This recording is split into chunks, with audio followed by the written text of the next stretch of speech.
Genesis does. 16-bit arcade graphics. Genesis does. The best games ever made. Genesis does. Blast processing power. Genesis does. And now introducing the Fake Nerd Podcast, the video game. Play as either Brandon, Ben, Ryan, or Sparks as they fight the evils of bad anime and movies. Genesis does. Unlock secret characters like Jenn, the Key Thief. Genesis does. Only on the Sega Genesis. 30 years young. Ooh, baby. Yeah, hey, welcome to the Fake Nerd Podcast, everyone. Hey, that was nice. I liked it. Thank you. Good. Now do an actual introduction. Brandon's looking at me like, what the He flying immediately had his crack? head in his hands. Well, no, I'm wondering if I'm going to remember this when we stop recording. Oh, we'll remember it. I'll remind you. Don't worry. Oh, okay. Yeah. What episode is this, Ben? Oh, shit, what episode is it? You don't even know. 156. Is it 156? Yes, It's 156. Yeah, 156 of the Fake Nerd Podcast, and we have Jenn, the Key Thief back. Hello. Yeah, give me back my keys you stole. Oh, yeah, man. that's a Yeah, joke. I need those. That's a joke. He's been locked out of his house for a year. A year? It hasn't been that long. Well, he since had I to was on move. last. No, I'm so sorry. It's okay. No, I'm not no. that sorry. I still have your keys. Why is your name the Key Thief? When I was in high school, I used to, everyone had I feel like we still do, but the fad of everyone had lanyards on their keys. Mm-hmm. My friend would put his keys in his pocket, and I would walk by him in the hall and just take them, and he would never know. I just would lift keys off my friends, and then Got it. by third period, they'd be like, "Where the hell are my keys?" Oh, no. And my favorite thing is that his name was Mikey. Yeah. So he'd be like, "Where's my key?" It's like, "I'm here, right here." Oh. Got it. So and then It's that, the kind of that- content I'm that looking just- for. and that just kind of stuck, and then I never changed it after that. I love Huh, it. I like it. Love it. Well, hey, guys. All right, then. I'm glad we're all here together. Yeah. Talk about our favorite things in the world. Hi, I'm Sparks Whitty because Ben didn't introduce me. Yeah, I did. I said, yes. I said Sparks. He did. He just said, Our names. people are here. Yes. So how was your Hi. guys' week? Let's get right into our nonsense. Mine was full of nightmares. What's that? Kitchen nightmares. Oh. Thank you. I've been watching a lot of chef shows starring Gordon Ramsay, whether it's Hell's Kitchen, Kitchen Nightmares, Hotel Hell, all the shows. That dude's been around for a long time. That's a lot of fun. I've read a lot of X-Men comics. I've watched some My Hero Academia. Caught up on that, not all the way, but that show's great. I did some stuff with my friend Ben here, which we'll Yeah. talk about later. Mhm. Did I do anything with you, Sparky boy? We saw a movie last night. We did see a movie, but I'll leave that one for you because I'm already talking. Oh, thanks. That's Hey, guys, all guess I have what? to talk about. X-Men's doing a big relaunch, and for a month straight, it's the highest selling comic, and I've never been happier in my entire life. This is all you're tweeting about. It's by the all I'm way. tweeting about. Literally everything. It's just. I love comic books so much right now, and I'm just so happy to Did be here. Did you see if it outsold Immortal Hulk? Because that's the bar. It so did. far. That is the bar. It is the highest selling comic every week that it comes out. Wow, that's awesome. Hell That's yeah. cool. The That's first super time in a cool. long time. X-Men deserves it. They It deserve does. a win. They do. And that's it for me. Bye. He's gone, He guys. just What? walked out the door. There he goes. Damn, that was quick. Yeah. Shit. That's all we have to do to get him out the door. Yeah, apparently so. Because every time I check my Twitter page, it's always Ryan's talking about. Have I told you about our X-Men, Lord and X-Men. Savior Victor Von Doom today? Oh, did you like the tweet I sent you last night? Yes. Oh yeah. I did. Ben, You can't would be you like vague to? with that. Would you like to tell us what you did this Oh, week? my week sucked. Never mind. It was god off. Oh man, you know that scene in Lion King where Scar's like, "I'm surrounded by idiots." Which Lion King? The good one. There we go. No, I just wanted to hear it. Okay, cool. Yeah, pretty much that. But Yep. besides that, what did I did stuff with Ryan. Obviously, we're gonna talk about that later. Well, I think we should just talk about it now. Oh yeah, we It's later now. Yeah, yeah. Oh, we recorded a bunch of Basement Arcade yesterday. Radical. Yes, Yep. Ryan was playing Sonic Mania for the first time. I was. And That's a game. for the all right. for the most part. He really liked it. No, like 90% of that game I love, and then I got to a boss that's really badly designed, and I got really frustrated. he did Real bad. He hated it. It was funny, and then at the same time we were just like, ah. That's a fun game though. I really appreciate it. Yeah. Yeah. God, I caught up on some books. I was Brandon, I wanted to talk to you about this one. I was reading Pierre J. I finally got around to reading Trials of the Super Son by Pierre J. Tomasi and Patrick Gleason. Yeah. Yeah, that book's really good. I think I'm starting to see where you're coming from about how you're kind of lukewarm on Bendis writing Superman right now. Well, I just okay. Look, right now because I'm not caught up on Superman. Mm-hmm. I'm not caught up either, but I kind of feel where you're coming from. Why is John 17? I don't know. He should be 10. I don't know because I really like John. Space. That's not how space works. To be fair, I've not read the issues where this happens. But the only Are you an explanation. expert on space? Well, no, but It is the final frontier. Yeah, there it is. Yeah, there we go. There's our token Star That's why Trek I'm joke. here. There was a great opportunity with John Kent to be this 10-year-old kid growing up with Superman as a dad, and that's been taken away. And I don't know. I'm having a hard time getting over the fact that that Bendis just said nope, no to that story. No, thank you. Yeah. Now we've talked about this a little bit, but I haven't actually heard anything from you, Sparks. about this idea of John and stuff. Are you caught up? Are you enjoying it? Are you not enjoying it? I'm not caught up at the moment. Okay. I haven't had time to catch up on any of my comics. I don't dislike the comic. I don't disagree with the fact that I didn't feel Jonathan Kent needed to be aged up. Like I didn't need that, but I don't dislike what's being done. But I also don't feel like he needed to be a teenager. Yeah, like, because I'm not super caught up, but I did get to the issue where it kind of explains how John Kent aged up in the books. So, I mean, there's like the next issue on my stack. I mean, it kind of makes sense, but at the same time, it's like, yeah, after rereading, but now he's going to bring him. Now he's going to move John to the Legion of Superheroes, so he's going to be further away from his dad. For but at what, least as long as the Legion are. And so when I was reading this? I got my car service. That You're I trying want to build daddy issues. Yeah. Yeah. No, when I was getting my car service, I took my books with me because it's like, hey, perfect time to get to catch up on some of my books.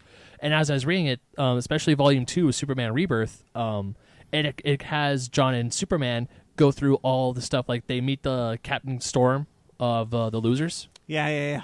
They go. He meets The Damian. Dinosaur Island issues. Yeah, he meets Damian Wayne for the first time. That was really cool. Like Yeah. both dads take away their capes. He's like, hey, you have to learn to work together. You have to be friends. Mm-hmm. And they're the And- best of friends. They are. But Damien won't admit it. Yeah, it's No, okay. I love Damien. Little that's jerk. I love the little asshole. I do not. I love Damien. Damien's my favorite Robin. I still don't like Damian. Oh, he's not my favorite Robin, but I love him. I'll put it this way. I didn't. I'm really excited that Bendis is doing Superman, and I remain so. I wish that hadn't meant that just because he was coming on to do Superman, they had to put him on number 1,000 and they had to kick Tomasi off the run he was doing. Yeah, that's. I didn't. Yeah. I didn't want that. I didn't need that, and I would have preferred Tomasi finished what he started. Same. Yeah, because I'm really enjoying the Tomasi run. I'm gonna definitely get the other volumes in his run, so that's gonna happen. Because but- now almost nobody talks about the fact that Tomasi was writing a great Superman during Rebirth Yeah. Yeah. at all, because it's all about what Bendis is One of the doing. best Superman books ever. Yeah. And besides that, I started watching season 2 of Nightfall. Went up on Netflix, so I started watching that. That's the one with Mark Hamill. Yeah, Got that's one. That's the season with Mark Got Hamill, it. and I finished watching Gundam Build Fighters Try. Nice. So yeah, Sparks, do you want to go? Pardon. I did almost nothing nerd culture wise this week. What was the movie you saw? We saw Good Boys. Good boys. Last night. Good boys. Which is also not really nerd culture Not at related, all. but it was a good movie. You're a nerd if you go see movies. There you go. You are a cinephile, which is a movie nerd. I don't like that word. Cinephile? Or yeah. nerd? Anything with file at the end of it. yeah. No, my dog was sick the early half of this week, and I had to focus on that and focus on work, and I had to spend a whole day driving a U-Haul, so Fun. not a lot of time for What were you other driving a things. U-Haul for? I had to go pick up a table. We got a table. Oh, yeah. I bet you guys will For we'll future see this table. things. in the No, I'm future. never coming over to your place now that you have a Oh. table. Not you, the Oh, audience. the audience. We'll post Well, a they- picture of the table later. You won't ever see it, Brandon. on Damn it. Instagram, there's a photo of the table. Now you have to do it. Oh no. No, you no. have to do it. look, guys, our table. Wow. It is a One table. whole like, baby. Jen, why didn't you go next? What did you do? Since we last saw you? What? Recount No, the that's days a lot. since. No, that's a lot. I need a day-by-day analysis It's been a for the while. last 6 months. It's been 6 months, right?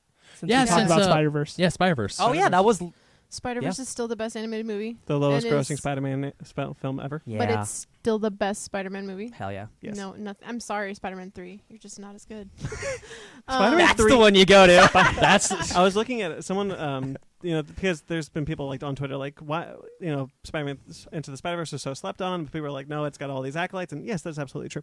But one of the things that I Again, poor marketing. right, and one of the things that I really like is one guy was just like, look at this box office, and like, yeah, do you see the gap from the lowest grossing Spider-Man film to Spider-Verse? Like, it's large. Yeah. It is 300 million to 700 million. Good lord. Marketing. Sony ran out of money. It definitely found its audience after on It home did. release, though. It did, but you got to give your marketing team money. But I will say that I'm happy that they spent that extra money on the movie because they took it away from marketing and put it into the movie. So that movie is great because That movie it's- shines. Sure. Yeah. So. There was also a guy who was on. Someone was talking about like Captain Marvel, and he was like, nobody liked Captain Marvel. Like, and someone was like, Oh, boy. someone, Why and are someone, you- okay. someone was like, this was really funny. Someone was like, the movie made $1 billion, and it's like, well, not according to this box office mojo thing. It's like the top gross, like all 23 box office films, and Wasn't it from the wrong month or something? and Oh Captain God. Marvel $1 billion. Yeah, yeah. And he's just like, you just proved all of our points. Like, well, Black Panther made more.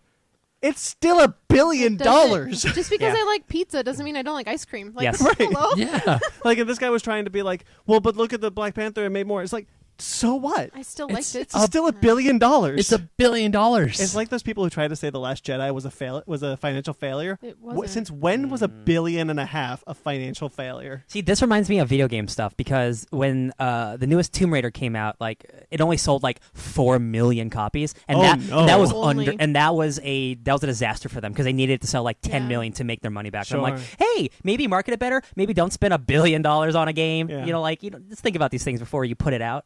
I But will- but that's not. But there is no amount of marketing. Whenever a film hits $1 billion, you've Yeah. made money. Yes. Or, Yeah. or how Disney's already calling this year a little bit of a fiscal disappointment. No, When they no, just got Disney, the fifth Disney billion. needs to chill out. Like, Oh wow. because people didn't go to our they parks. gave Fox such a reaming for like, oh well, you guys didn't. I'm like, okay, give him an F then. I don't know. F for Like, Fox. I just wrote an Jeez. article about how So ridiculous this was. Yeah, exactly. It's absurd. I'm like, first of all, you just procured this company. You can't expect it to. And you. No, I'm yeah, so yeah. mad. Closer to the mic, please. No, yeah, you're right. It's just ridiculous. Like the fact that they're expecting so much from it when they just bought it, and then they're canceling all their projects, all their original products. They were or projects. they were- Lumberjanes. What was the mouse one they were doing? Mouse Guard. Mouse Guard. Yeah. That was going to be great. That looked amazing. The production value was already done. You were almost done. Just finish it and put it out. What? Yeah, there was a when I was writing an article, so little spoilers for my article coming Plug out soon. here. But Spoilers. I was writing it and I was looking at like, okay, what films were released since the Disney takeover? 3. Yeah. And yeah, all 3 of them bombed. What were they? But they were Stuber, The Art of Racing in the Rain, and Dark Phoenix. No, I think you mean the art of the race in the rain. Wow. Our Did our you see our, it? Our no, lo- our our local- $4 our local movie theater- didn't have a placard, and they just wrote the art of the race in the rain. Like, wow, no one's seen this movie. That's good. That's good. Nobody? I saw it. You saw it. You're the one or the two. That's And all you with the liked dog, it? right? Yes. Yeah. It's all Was right. it sad? Did you cry? No. Faster, Danny. Faster. I mean, I love Milo. Ventimiglia? Yeah. Yeah, he's great. you're a Jess guy. Yes, I am, but that's not why I like him. Mm-hmm. He's just a really good actor. Like I liked him. He in- is a good actor. He's This Is Us. He's really Yes. good in that. we were And, talking about him earlier. Yeah. Like he's just a really. Logan. Okay, fine. Support This the, ain't support, us. Hold on, support the guy that didn't support Rory. That's fine. Yeah, Damn. he's better for her. No, Milo we're not gonna talk Ventimiglia. about this. Milo Ventimiglia plays one of my favorite trope-breaking bullies in Cursed, the werewolf movie with Christina Ricci. That movie's dope. Oh my you see a God. werewolf flip someone off in where that movie. where he's a bully, and then it turns out that he's actually homosexually attracted to Oh. the main guy guy. he's What? picking Yep, on, yep, and they yep. go I for it. need that. Oh, yeah. movie. It's a Wes Craven movie. Yeah. They did that same thing in Paranorman, didn't they? No, the fans implemented that. No, there was a gay Was character it? in Paranorman. Mm. In Paranorman, yeah. Yeah. Yes, I vaguely remember that. Yo, man, but Curse has a great scene where, like, Yeah, it does. it's a female werewolf, and then the female character is Yes. like, we need to get our attention. Hey, Jessica, you got some fat-ass thighs. And then the werewolf comes out and flips her off, and I'm like, Nice. this is movie making, baby. This is why I go to the movies. Cursed is a great movie. I agree. Yeah, I gotta watch that. Yeah. Hey, Ben also real quick because he forgot. He wrote an article this you week. did. You Oh, wrote yeah, a I new did. article this week. I did another one. Yeah. Yeah, Humble I'll- brag. I will link that in the Oh, thank description you. below Yeah. as well. What was it about? It was about the Sega Dreamcast. Oh. I did read the, this one. The article I titled it "Sega's Last Stand" is kind of a reflection on how Sega's last homemade console. Because after the Dreamcast, after the failure of the Saturn, and before that, their loss to Nintendo in the console wars of the '90s. Console Wars. Yeah, I mean, luckily Sega wasn't in No one trouble survived. in a lot of trouble like Atari was, because Atari lost to the Saturn, and the Saturn, of course, lost to the PlayStation. That was a whole convoluted mess. So the Dreamcast was their last hurrah, but once again, still didn't do a whole lot, because then we had the PlayStation 2 the next year. So that was like, Sega did. but still, the Dreamcast is still a beloved That was a system. gun noise, by the way, for those of you who can't see him miming. That wasn't him lighting a lighter? No, that was shotgun cock. No smokes. Damn it. A shotgun what? Cock. Just wanted to make sure. Nope, that's right. That's the right term. Speaking of that, why is Dick Grayson still Rick Grayson? Jeez, thank you, Jen. I'm like, really? What? I saw a my- tweet of that earlier. my No, do you friends know and I why? are still Do you know talking why? about that. Because Dan Didio It's going to doesn't. be a good reason. Dan Didio doesn't give a shit about legacy characters. Dick Grayson's the best DC And he character. has been very vocal about that. Do you know what he said about Dick Grayson? He said Dick Grayson doesn't make sense because he keeps getting older and Batman doesn't. No, it's called characters evolving and growing. What? Dick Grayson's the best. I'm so This mad. is that was a real quote, by the way. You could look that All up. right, real quick, since we're talking about Batman, if Tim Drake's new name was Sparrow, are you guys okay with that? No, Yeah. No. because I that don't mind. costume is awful. Oh, I haven't seen that costume. Tim Drake's still Robin. Yes. But which Robin? There's getting- 7 Robins. No, but he's This getting. doesn't- He was Red Robin. Yeah, One. Yeah. yeah. He's Red Robin. That's What I his new mean is, like, moniker. you can't have 3 different people named Robins anymore. Like, you have to have Yeah. their You own. don't. You have one Robin. But Bendis is writing him as Robin in No, but he's Young getting Justice. so he's getting But this Sparrow? whole thing is he's getting a That's a new different bird. costume and a new code name. How many for more Young birds do you have, Jed? But that's like a straight up a different bird. The new costume looks like shit. By the way, it's a new take. I will say that. It's not as bad as Rick Grayson. I'm sorry, Dick Grayson. You can't do that. Why is he still Rick? Because he got shot in the head and he's got amnesia. But no, but he's deciding to be Rick. He's It's a bad. actively This choosing. is a year that we will forget. This is the year I of don't forgetting. know. this is a year where Dan Didio basically finally went. Maybe this is what's going on with Jeff Johns, by the way, because Jeff really Legacy. likes legacy Yeah. characters.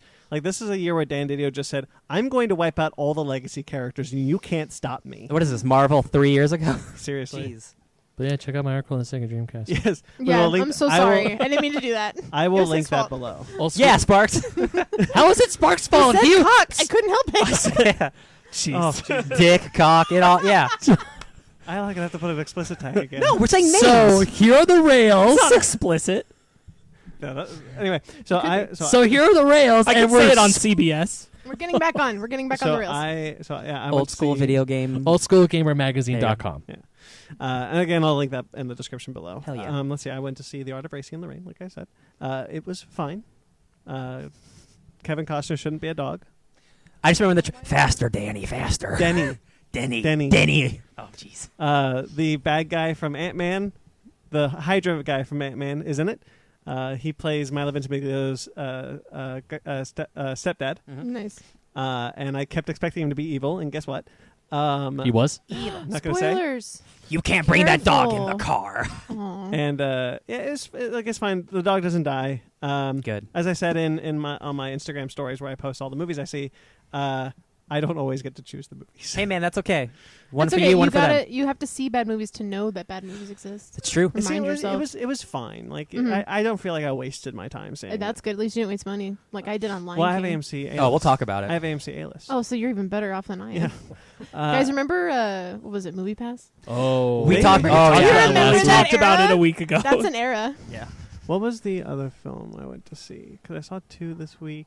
See any comedies? See any spookies? No. You saw The Kitchen. The Kitchen. I saw Is The it as Kitchen. bad as everyone says?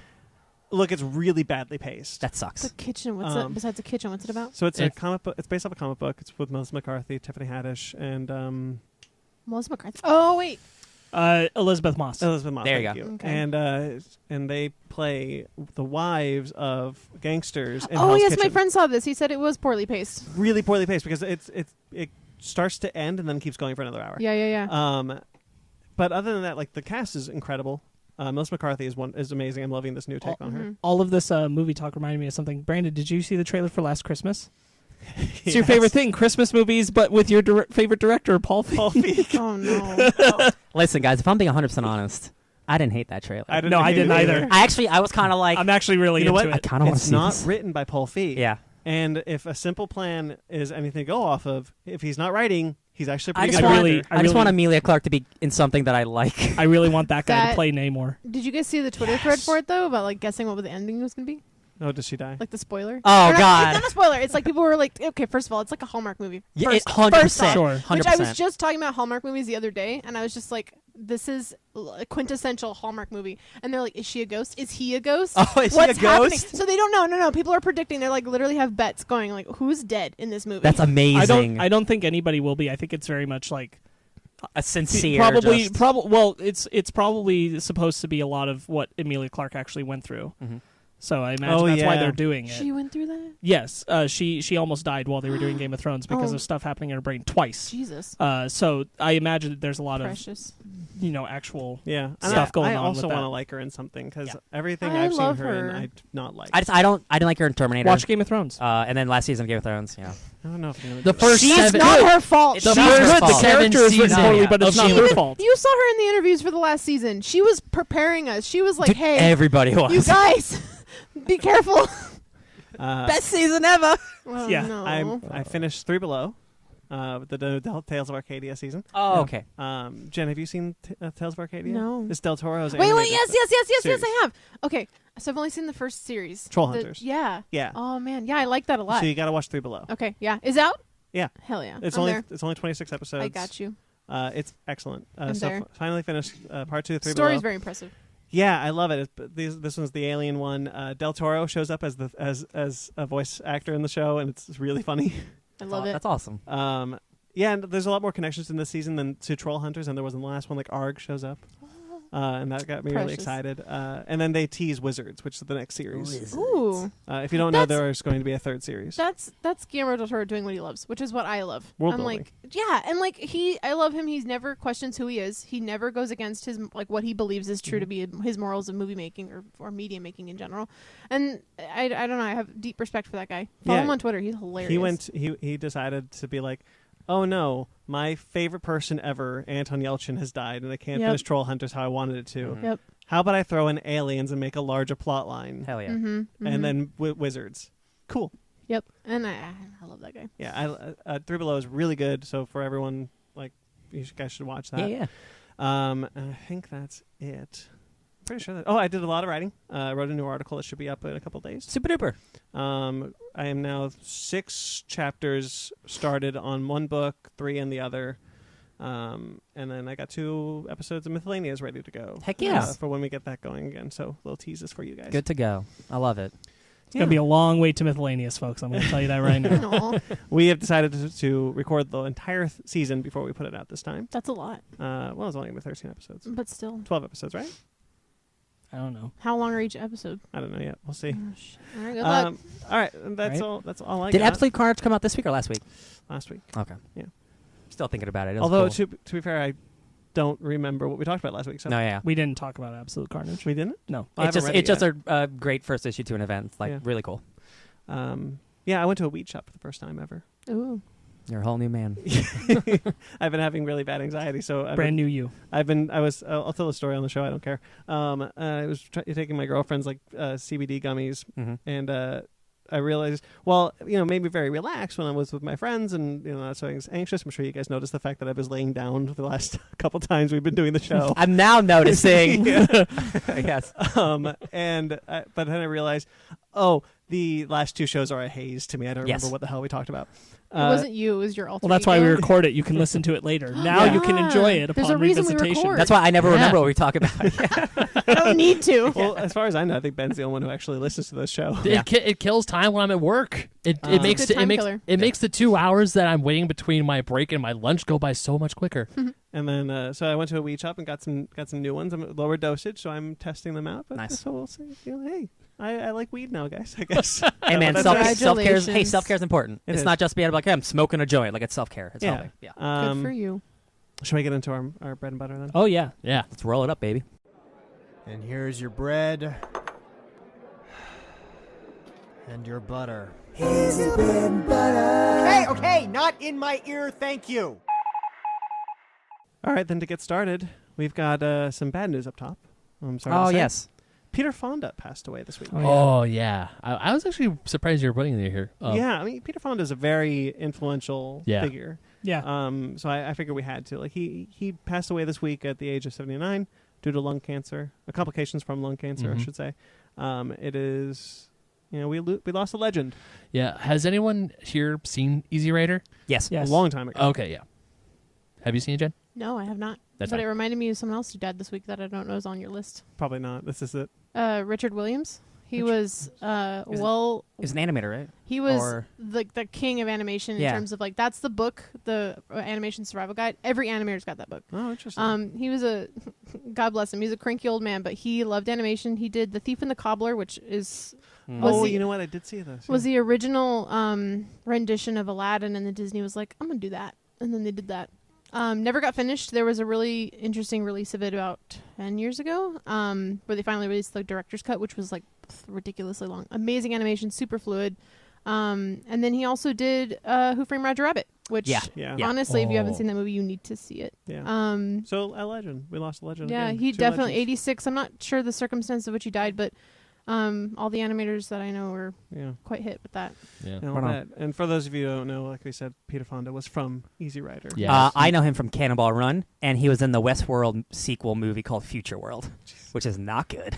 Yeah, Peter Fonda. I mean, but if you're back when my dad and I, when we rode motorcycles a lot, Peter Fonda was like top tier. When you're talking, like we bought Easy Rider after we came home from a Route 66 trip, and we are like, that movie's weird, but damn, it's every time you see That movie defined a generation. Yeah, it did. It really was still weird, but oh man, all the Fondas are famous actors. Like his dad Henry, who I know from like westerns and Oh, stuff. yeah, Henry Jane Fonda. Fonda, he's Yeah. the dad of Bridget Fonda. Like Yeah. all the Fondas the are Fondas, they're like the the Fondas are legacy. talented. They're Yeah. like Yeah. the Barrymores. Yeah. and of course The Baldwins. the most famous motorcycle ever, Captain America. Yep. So Jeff Bridges. The Bridges family is all Mm-hmm. are all actors. I like Beau Bridges. He doesn't get enough. You're right. Yeah, I am right. Hashtag justice for Bo. Hashtag justice for Beau. but rest in peace, those two legends. Yeah. Definitely. Also, rest in peace, Krypton. Somebody say. Wrong show. Well, give it time. It eventually was gets good. there. Yeah. It eventually gets there. Krypton has been canceled by Sci-Fi after season 2 with really terrible ratings. What a bummer. Yeah. As the reason. Lobo's dead too. And they can't. And they also are not going to go forward with Lobo. Makes sense. Yeah. However, Who was doing that show? Sci-Fi. Sci-Fi? I Apparently- only know about that because of you, so thanks for that. Apparently, it's pretty good, like quality-wise. Yeah. I can tell you really it's likes good. it. I'm halfway through season 2, and I can tell you it's Yeah. good. Yeah. sucks. Warner's, however, is looking to keep the series alive by shopping around to other networks, most notably DC Universe, which season 1 is airing on, That would make sense. Uh-huh. Yeah. and HBO Max. When that Take the launches. Swap Thing slot. I don't think HBO Like will nobody's. pick it up. Yeah. Well, HBO Max is Warner's What thing, exactly so. is the That's true. difference between shopping it to HBO Max and shopping it to DC Universe? Just They- give it Money. to DC Money. Universe, then More HBO money. Max will have it. I Bigger don't know. budget. Like know. I don't. Whatever. That's what the article It doesn't need it was a big budget for Sci-Fi. It doesn't need a bigger budget than what it is. Yeah. It doesn't. It's fine. That might It's be why fine they, as is that it why is. they canceled it because the budget was too big? Probably. It Well, was look, probably too Also, big they for the. canceled it because it The made ratings were bad. Nobody's nobody's watching it. watching. Well, that's yeah. what I'm saying. Is like it was too big of a budget for how many people were tuning in. Right. Yeah. And that's still like, and honestly, the Nielsen system is so outdated. We shouldn't be going by it anymore. For Thank you. You know people who stream shows. To be fair, Sci-Fi does they're not just going through Nielsen, but they also do streaming numbers. Like they look at the streaming numbers and how much it is, and so like second day streaming or whatever through their own streaming app, which is the only place that you could watch. But Krypton no one's- the no one's- day Sci-Fi. after. Sci-Fi's Yeah. canceled every single comic book show that they had this year. Mm-mm. Happy, The Deadly Cla- Class. Are they Winona, Clayton House? Winona Earp is That's a still comic? going. Yes. It's a comic. Okay. Winona Okay. Earp is a comic. Yeah, we've talked about that before. I also realized that the actress who's playing Winona Earp is in Ready or Not. And I'm really excited about it. She's not the bride. She's one of the people. She's the what looks like the wife of the guy who gets the crossbow. Gotcha. I don't know what I'm doing. Yes. Yeah. Yeah, I'm really excited now because she's excellent. All right. Disney's Ready or Not. Everything's owned by Disney. You have to Yeah. define which part of Disney. Disney's Fox Searchlight. There we go. There Ready we go. or Not. There you There we go. go. Oh, I boy. hate that. I trust me. So yeah, so there is hope for Krypton, but we shall see. Yeah. I'm going to consider it dead until somebody says otherwise. Yeah. And that's unfortunate. It was way better than I thought it had any right to be. Yeah, I remember you watching the first season and saying I that? remember talking about it before I watched the first season, saying that nobody needs the show. Yeah. I think Turns out I actually really like the We all show. were, I yeah. believe the words you so eloquently used were, nobody cares about Superman's grandpappy and an ancient space planet. No one gives a shit. It's true. Nobody should. And yet, I do. You know what they should do? They should They made you care. It's good writing. They should cancel the Metropolis show they talked about doing a little while ago, and just put Krypton there instead. Is that even happening still? I don't know. We haven't heard of anything about Yeah, it. I in a don't. while. I don't know if that's happening. We shall see. We should just watch Pennyworth instead. I'm good. Guys, I keep hearing good things about that show. Every episode. looks I'm not good. paying for Epics. No, I. Oh, it's again, not, it's not again, free? buying another subscription to But something it's that I don't Epics. care about. I thought it was free. As I told you, like I'm sure Pennyworth can be a good show. Still not a show I feel like I need to watch. See, that's how I felt about Krypton. Yeah, no, but I mean, like it's not a concept that interests me. At Yeah? least Krypton on a conceptual level, like I have no interest in Yeah. What do you got Pennyworth. against him? Like as what a, do you got? What do you got against Alfred? I don't feel like watching a period piece about Alfred. Fine. I don't. It doesn't appeal to me. I don't care. Even if it's good, I don't care. That's Should fair. we quote him on this and then see you in a couple weeks? Yes, absolutely. So I watched Pennyworth, guys. It's incredible. It's incredible. We're dedicating a whole episode to it. Hashtag save There's Pennyworth. so many other things I'd rather watch on concept alone. If Next- I had Epics, I'd probably give it a shot, but I'm Well, not yeah. willing to do that. I don't know thing, anyone who has Epix. next thing I know, in a few weeks from now, I'm gonna get a text message in the middle of the night. It's like, guys, drop everything you're doing and watch I Pennyworth. will be the Holy first shit. person to tell you if Pennyworth is good when I watch it, whenever that is. When I buy Epics. Yes. So a couple of The quotes. company, not the service. Do you? Yeah, I'm opening the company. Would Pennyworth go to DC Universe because it's a DC show? Epix Technically? is already a streaming service, though. Epix does Probably not. Epix does the have time channels on being. TV, so Yeah, if you get like a certain cable, they give you Epics for free for X Yeah. amount of months. So Right, yeah, it's right. included in it. So Okay. it's kind of like HBO. You sometimes get that included. yeah. We will see. Yeah. So a couple of things that Jeff Loeb said today caught my ear, so I thought we'd talk about. Oh, them. this was interesting. Yeah, super interesting. I'm Yeah. glad you think so. So apparently, so start with the good. Jeff Loeb is saying that more titles will be coming to Hulu under the quote Adventures into Fear label, which is what they are now calling their Ghost Rider, Hellstrom, those kind The of spooky shows. universe. Yeah. Yeah. And he wanted to be sure it was, he made this whole thing about why it's not horror, it's terror and like things like that. But anyway, so the new Netflix shows, the new Hulu shows, the spooky ones, as Ryan said, will be under this banner, and more are planned for Hulu. So that's interesting, I think. I just think it's cool that they're giving it a banner like, hey, like you know what you're getting into with all of these shows. Yeah. Like these are all going to have It's a like tone. Marvel Knights. Yeah, exactly. Marvel Knights is a little more mature. Like this is like, this is the scary stuff. I think that's cool too. Yeah. There's a mannequin staring at me outside. But I also think that this is too many shows getting announced before we know that one is good. Yeah. So he said this. We started having the same conversations, which was there is in the comic book world the Spirit of Vengeance, and they are this sort of unusual group of characters, which involve Ghost Rider, which involve Hellstrom, which involve Hellstrom's sister, and we suddenly saw that there were 3 or 4 shows that we could put together that we now refer to as Adventure into Fear. Mm-hmm. So interesting. There are so many obscure Marvel spooky characters that could just easily we got like Blue Devil and Swamp Thing For sure. who's like one of the most obscure DC characters of all time. Yeah. Like as long as the quality's there, like it's Damon Hellstrom showed up in the latest issue of Avengers, and that was super cool. yeah, he did. Exorcism on their car, on Robbie's car. Super cool. Comics are great, you guys. Yeah, and they did a cool thing with the Spirit of Vengeance. I just caught up on Avengers, which I didn't talk about. They did a whole cool thing about the Spirit of Vengeance that I'm super in for. Mhm. All right, so Disney Plus. This is the other one that I thought was interesting. Jeff Loeb said they're developing shows for Disney Plus. So Marvel Television are developing shows for Disney Plus. He says, first of all, I have to make something very clear, which is the Marvel Studios Disney Plus series, including Loki, WandaVision, The Falcon and Winter Soldier, are created and run and the responsibility of the motion picture studio. Secondly, Marvel Television will be doing shows with Disney Plus. We just haven't announced what we're going to do there. That's interesting. Will it correlate to the actual universe though? Who That's the knows? question. Also, can you guys Who just cares? decide like what network you want to be on? Like, why is someone Hulu and then someone Disney Plus? Yeah. And Because- I understand you want to join them together. That's all great, and you own technically all of them. But like, I think it's maturity. I They're guess, just trying to- Things that guess. things that are Keeping it- mature they don't want on Disney Plus. Yeah, they But don't they're want- putting. I don't know. Is the Winter Soldier and the Falcon not going to be mature?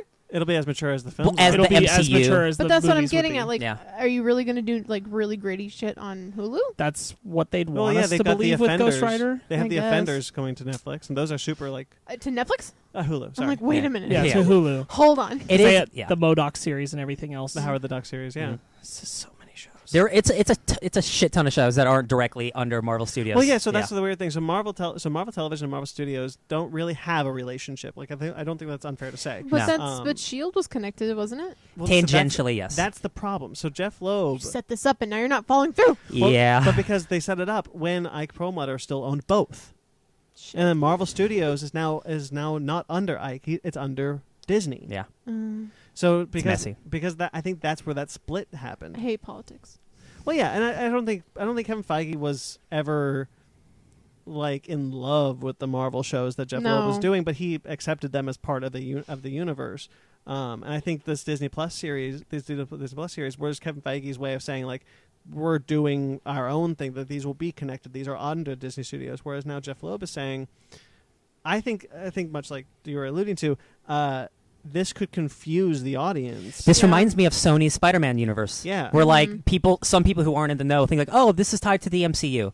Like Yeah. Venom, people think Spider-Man's in Venom. They go to see Venom, and it's nothing like that. Do they think maybe that if one universe tanks eventually, that it's okay if you just have this one? Well, let me tell you that the Jeff Loeb universe is going to be the one to tank. That's not obviously, but like what I'm getting at is like, are they is the cinematic one afraid to take on him?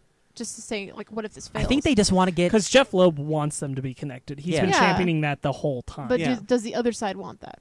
Who knows? Unclear. You guys don't know. Come on. Nobody knows. we do Except know Kevin that Feige. there There are conversations that are like had. in Endgame, there were conversations to have some of the Netflix people show up for a Yeah, second. we know but, that. But Yeah. scheduling, but like they were in talks to do it. But again, so that it's was not- also connected. They kept bringing up the New York fight. sure. and But all those this stuff. shows were also under Jeff Loeb.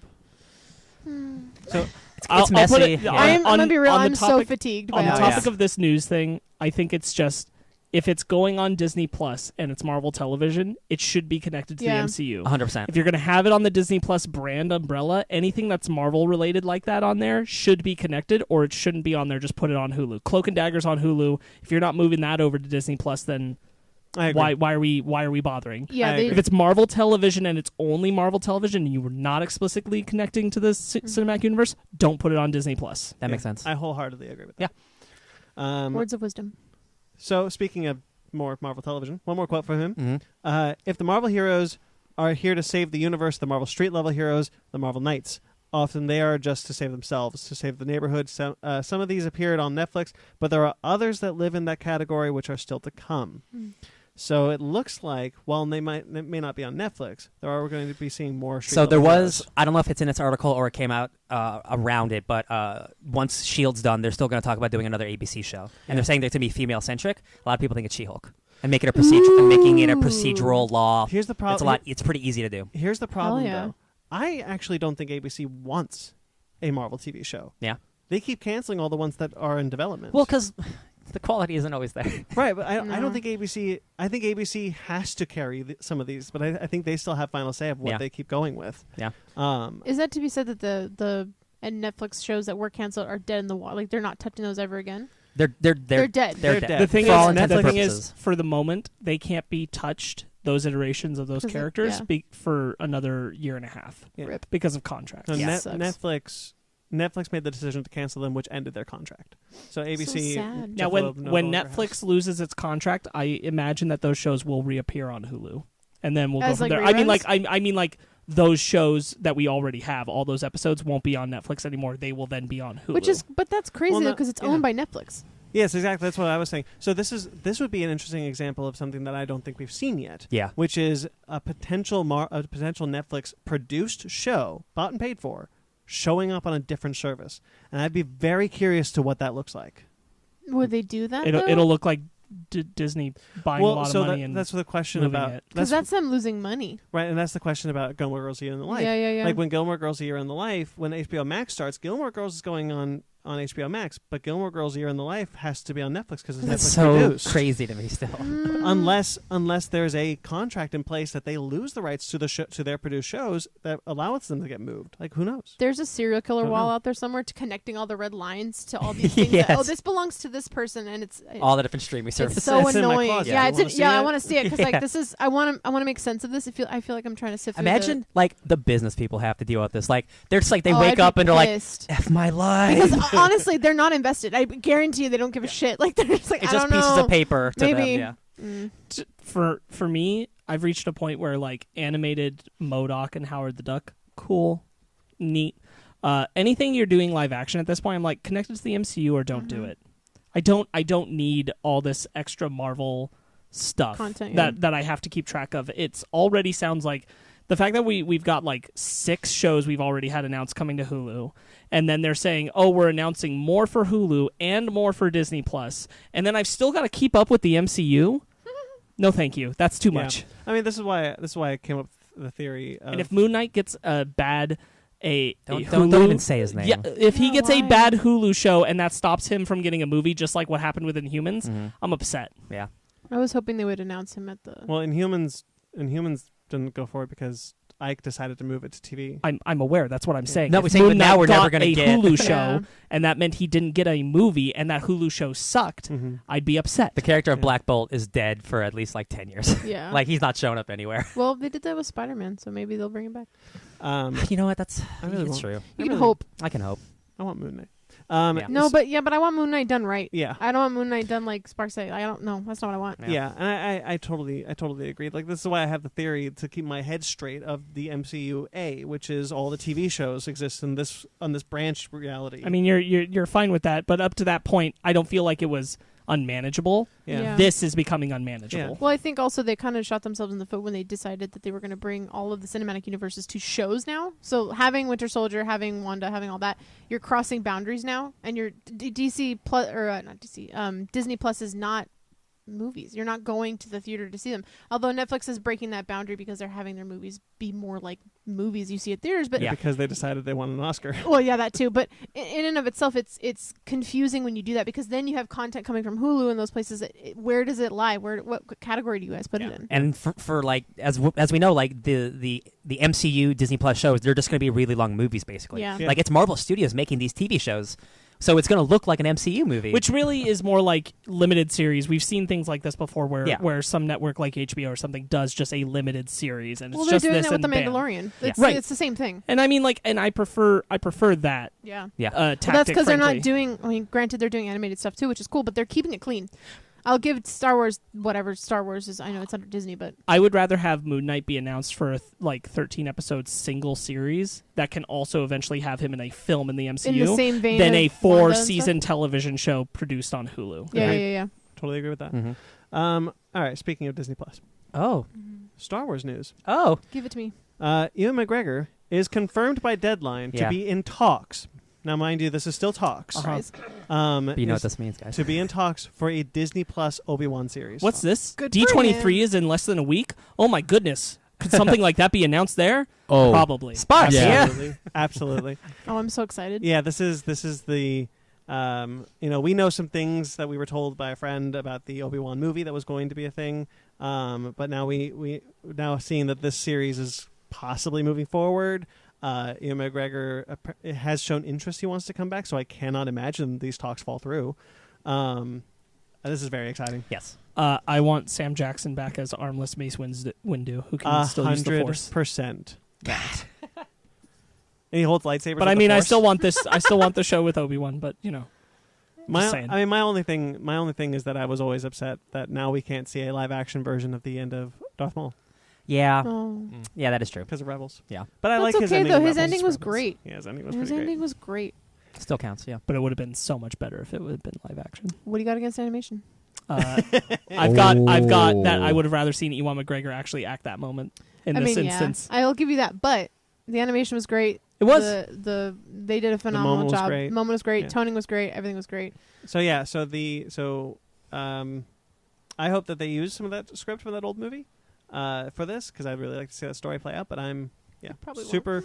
super stoked about this. It's because this is like the white whale, like the one that we vote. Like all Star The Wars, white whale. like Yeah. every like for like a decade, we're like, oh man, what about Obi-Wan is- coming back? This is the one where they were going solo movie, No. Boba Fett movie, and everybody was No. like, Obi-Wan. Like seriously, Obi-Wan. Disney is sitting there is like, hey, we're gonna have a Rogue One. Okay, cool. Can we get an Obi-Wan movie too? Hey, we're gonna No. have Solo. We want an Obi-Wan movie. No. How about Boba Fett? Obi-Wan, you sons of No. bitches. Well, yeah, it's one of those things that if you're a prequelist, if you hate the prequels, if you hate It's Disney universal. He's Star the one Wars, thing that everyone can agree on. every single Love. fan, Because every single Obi-Wan's part of the this, best. this franchise just says Ewan McGregor, Mhm. Obi-Wan Obi-Wan. series. Yeah. Let's do this.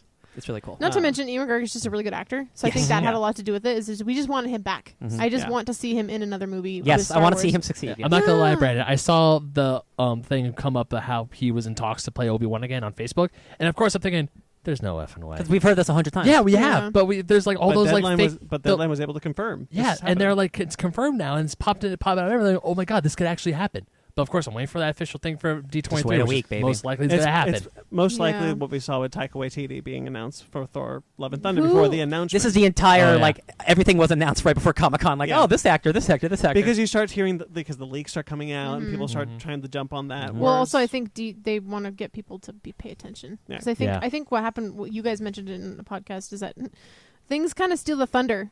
They know people know how to market. They are like, oh, it's Comic-Con this weekend. Let's bring up some other nerd shit that's going on. Right. That's not a Comic-Con. Drop a Cats trailer. Yeah, drop a Cats trailer. That was absolutely absurd for so many that, reasons. Cats, Again, that literally broke all the Comic-Con. but that's what I'm love saying. it. So like they know we got to make sure we build this up. They're planting seeds.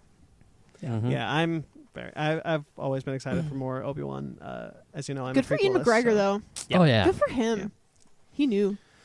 Yeah, He waited for that Disney He know, money. yeah, And, he's like, I'm waiting. My company said that there is going to be, we have a memo. It's like there will be a third Star Wars series. So like I knew that a third one was coming. I didn't So know that. this, well, I mean, it's Mandalorian, Oh yeah, Cassian yeah. Andor, Okay. and hopefully I think this is that third series that they were talking about. Doodle-loop. Can you believe Star Wars comes out in November, December? December. Y'all ready for that? I am. My We're gonna body- have an entire fight about it. My with body the is- wait. podcast. I Jen, can't wait to see my where all bo- y'all lie on that. Oh yeah. Oh. Hate it, love it, can't wait. Oh man. I mean, So interesting with JJ coming back. So we'll see, Oh man. man. Oh, Shout God. outs to our friends Downright Nerdy. Yeah. Yeah. Coming Yeah. for you. they're gonna Coming for you. I can't coming for you wait. with our Last Jedi Oh, love. that's no. They were. I listened to their show and they had a guy doing some voice impressions. So I sent them some voice impressions of my own, and they really liked it. Nice. So yeah, I love it. Shout out to them. And there's some He-Man news that just dropped this Oh week. yeah, it He-Man. literally just dropped. Let me pull it up real quick. It's basically Kevin Smith, nerd king Kevin Never Smith. heard of them. Never heard of him. Well, let me tell you Oh, about you a mean movie my- called Mallrats. You mean baby. my patron saint of geekdom? Yes. So, Masters of the Universe: Revelation is a Netflix original animated show continuing the '80s storyline. So it's not like a new thing; it's like a continuation. And it's the animation studio powerhouse who did Castlevania. Yep. So for me, it's giving me all the right things. I love Kevin Smith. That dude knows how to write really good characters and stuff. And the animation style is going to look great because Castlevania is amazing. Right. So it's pretty cool. I'm really excited. Yeah. Yeah, this is really exciting. I don't really Mhm. care for He-Man like too much. Like I told you, I'm more of a Thundercats guy. Yeah. But Yeah. He-Man, yeah, I'm into this. I only watched He-Man because it was on before Transformers Armada. yeah. That's That was usually it. how it works. Yeah, the original, the second He-Man series. Yeah, the like 2003, 2004 run. I would watch it. It was good. I liked it. I thought it was weird that a lot of people would have guns and stuff when He-Man fought with swords against Transformers Skeletor. Armada Oh, was man. so It's good. okay. But then I got older and I realized it's fancy. Who gives a shit? You guys really should watch that Masters of the Universe movie that doesn't even have He-Man in the title. Dolph Lundgren? Yeah, it's great. It's real good. All right, so we got some movie news. What? do? Mortal Kombat Oh, guys, this Oh. news made me so happy. has some casting. Seriously, this is like really good casting. I'm so excited for this movie. Oh yeah, you told me about this yesterday. Mikad Brooks, I Yeah. hope I'm saying that right, from Supergirl. He plays Jimmy Olsen Uh-huh. on Supergirl. Yes. It's been cast as Jax. Jax, he's got robot arms, baby. Yeah. Nice. Sissy Stringer, Mhm. who I don't know, She's a newcomer. has been cast as Melina. Yep. She's an evil Tarkatan clone of Katana, daughter of Shao Kahn. Yes. You found your niche. You know what you know. Oh, I know. Ludi, I'm going to say Ludi Lin. Yes, you're right. From Power Rangers. He was Zack. He was the Blue Ranger. No, that was the No. He was the was the Black Black Ranger. Ranger. His Got Black it. Ranger. Yeah.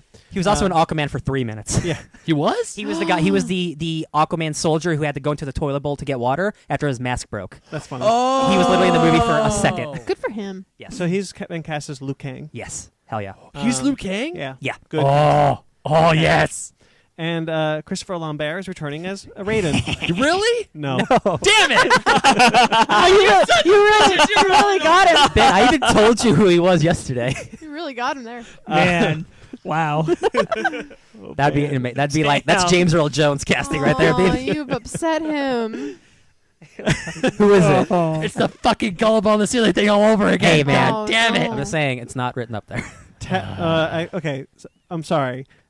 Tadanobu Yeah. Asano, Yes. who was Hogan in the Thor trilogy, Yes. is in talks to play Raiden. Yes. He's not cast yet; it's just in talks so Mhm. far. But I think that's really great casting. I think this is all good casting. And they join Joey Taslim. As Joe Sub-Zero. Taslim. Joe Taslim as Sub-Zero. Yeah. So the only person we got left is that shitty white guy who is the new main character of this And franchise. really, you could just hire any shitty white guy Yes. and be fine. Yes. Hey, you should just make it Casper Van Dien as old man Johnny Cage. Johnny Cage. I don't know. They're doing like the reboot stuff from the beginning, which is fine. But I know you listen to podcasts. I don't know if you listen to all of them, but like I went into a big rant of going. I don't listen to your podcast ever. I In appreciate fact, I've it. never listened to you guys. You're not before. even here right now. I'm not even here. What? Who are you? Who's this? Who is this girl? Give That's him back his really- keys, please.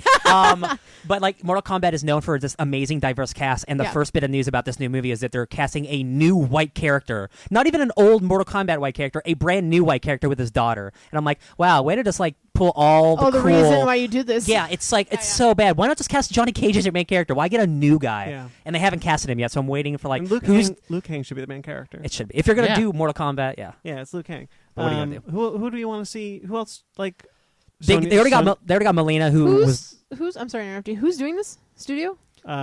James Wan is producing. No it's way. Warner Brothers. It's Warner My Brothers. boy. Yeah, he's Warner Okay, Brothers. okay, my boy. Go It's ahead. a first time director, but he's a well known like music video director, Yeah, yeah, which yeah. they all start as. Yeah, that, yeah, so. yeah. James Wan is the producer on this Nice. one, And it's going to be a hardcore rated R martial arts movie, which is Yeah. why I'm really excited because the Oh. first casting was Joe Talsum, who's from the Raid movies, Cool. and that dude is like the best martial artist right now. so So we're missing Scorpion, Mr. Scorpion. Sub-Zero? No, we got, Katana. He just said we that. got Oh, we Sub-Zero. got Sub-Zero. That's Okay. it. Katana. If you're having Melina, you'd want Katana. They're definitely probably getting somebody bigger for that. Yeah. Sonya Blade. You want to see Sonya Blade? You don't need her, but like you can do her. You need Earthrealm characters. Yeah. You need people from And Earth. obviously so Johnny Cage. they'll get Johnny Cage probably. Cage. What about Kang? No, wait. Liu Kang? No, we got No, Liu no, Kang. no, no, no. Oh, no. Shang's son. The No. guy with the metal, the red eye. Kano. Thank He's you. not necessary. What's his name? Joel Kinnaman Joel Kinnaman. Oh yeah. is in talks to play Kano. Okay. Oh, is he really? Yeah. Yeah. Okay. Yeah. He's Australian. Yeah, he could be a jerk. Yeah. Job description. Jerk. Yeah. I mean, Kano's a big old asshole. So Perfect. Yeah, so there's still a couple more characters I'm sure we'll see in the coming. Watch them cast Liam Hemsworth as the new white Shut guy. up. Oh. that would Oh, That would be so bad because that would be the anger. I was sitting here trying to think of like the most likely Jai and Courtney, worst dude. option. Jai Courtney Jai would be Courtney. pretty He's bad. too big. I don't want that. Yeah. All right. I'm just really excited for this casting. I think these are all like they're all actors who aren't super big, so this can be something to Yeah, launch that's what them I'm saying. Yeah. if the movie's good. Yeah. Power Rangers was hoping for Ludi Lin. So. Mm-hmm. And the guy who plays Hogan, I'm just going to call him Hogan. Yeah. As Raiden is just It's really good. so good. And I haven't really seen him do much else in at least big Hollywood. So yeah, but I think they're casting right so far. Yeah. Yeah. Hopefully Christopher Lambert has a cameo. I love Aw. I'm really mad at myself for that. I'm really, really mad at He myself. almost got up and left. Oh, yeah, I would have Fall- abandoned these guys yeah. here on the ride. it. Yeah. Oh no. So some bad news on the set of RoboCop Returns. This bums me out. Neil Blomkamp has left production of RoboCop Returns. How far in production were they? Not far. Mm. Probably Won't still hit that pre- hard then. Pre-pro. Yeah, this is a bummer. He tweeted out, off RoboCop, I am shooting new horror thriller and MGM can't wait. Need to shoot RoboCop now. Excited to watch it in theaters with other fans. And They got a schedule. They got to meet, yeah, which scares me. Saying we're gonna get this movie made no matter what. Yeah. Forget quality. I'm like, this this is the only reason I cared about it is because that's the- Blomkamp is doing it. That's the thing about the current industry that does hurt is that most of the time they just try to make release dates. They tell you when the movie's coming out before anything about it's even starting to get made. Yeah. Like, Avengers comes out next year. We haven't started filming it. Yeah. But it's there. Oh shit. When it should be, you make a movie and then pick the release date from the schedule. That's how it used to be. Jumanji 2. Jumanji 2. Announces Black Widow 6 years before it's even produced. Oh yes. Yeah. So yeah, this is a bummer. Although every now and then when Blomkamp leaves the project or even starts the project, I'm like, I only liked one of his movies. True. He really only has one great movie. What movies has he done? Because I know District District 9, 9, Elysium, Chappie. Oh, okay. District 9, Elysium. Chappie's bad. Chappie wasn't that bad. It's just not. I didn't like Elysium. I've never seen It's Elysium, a but half. Chappie wasn't that bad. It's just like I'm never gonna watch it ever again. No, I- I'm the same, but I Yeah. didn't hate it. Yeah. I really like District 9. District Yeah. 9 was great. Yeah. District 9 is a great movie. I still wanted to see his Alien. Me too. I still wanted to see his RoboCop. Yeah. I'm done with RoboCop.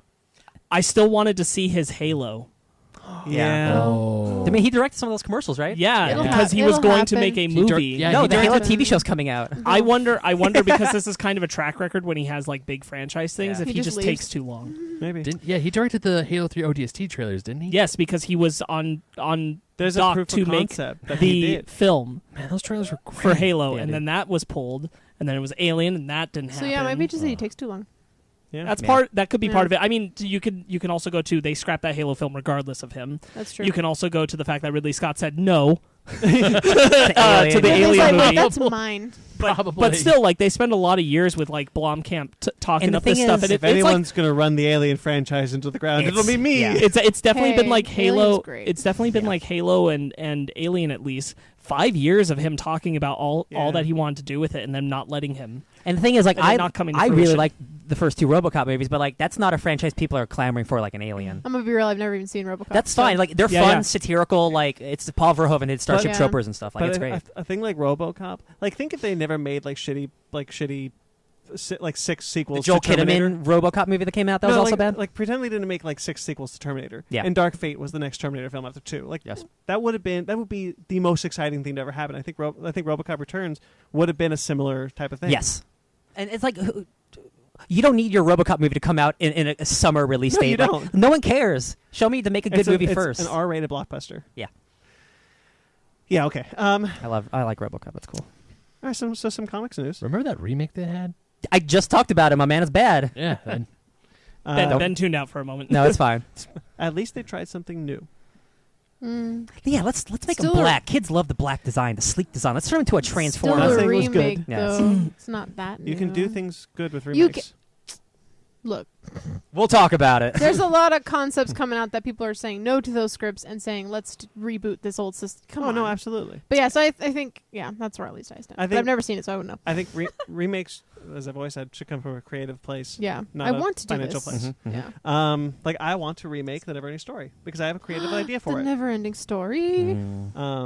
But Did you have it before Stranger Things? Yeah. Okay, good. I've been thinking about a remake to the Neverending Story for years Okay. and how like you can make something Did truly you guys review spectacular. Stranger Things yet? Yeah. Yeah, I we missed that Fake Nerd episode. Watch up now. Yep. Yeah, Fake Nerd Watch. Cool. Just one up. I'll be there. All right, so Marvel Comics is putting out a new 10-episode fictional podcast. So similar to the Wolverine ones. These will be on Stitcher at first and then go to other platforms after. This one is based off of Marvel's Kurt Busiek's and Alex Ross's This one makes a lot of sense. 6-issue mini-series, Marvel's. Mhm. And they just had an epilogue issue come out last month. Yeah. So building off our award-winning momentum of Marvel's Wolverine The Long Night and its sequel, Marvel's Wolverine The Lost Trail, the new media team is thrilled to continue to push the envelope of superhero storytelling via the scripted podcast medium. We are passionate about the space and feel we've brought the right cast, story, and intrigue in this latest installment. I'm gonna be real. I didn't know they were doing an X-Men. It was X-Men or Wolverine. 2 Wolverine ones. That's super cool. That's like Yeah. old town radio. Richard, That's dope.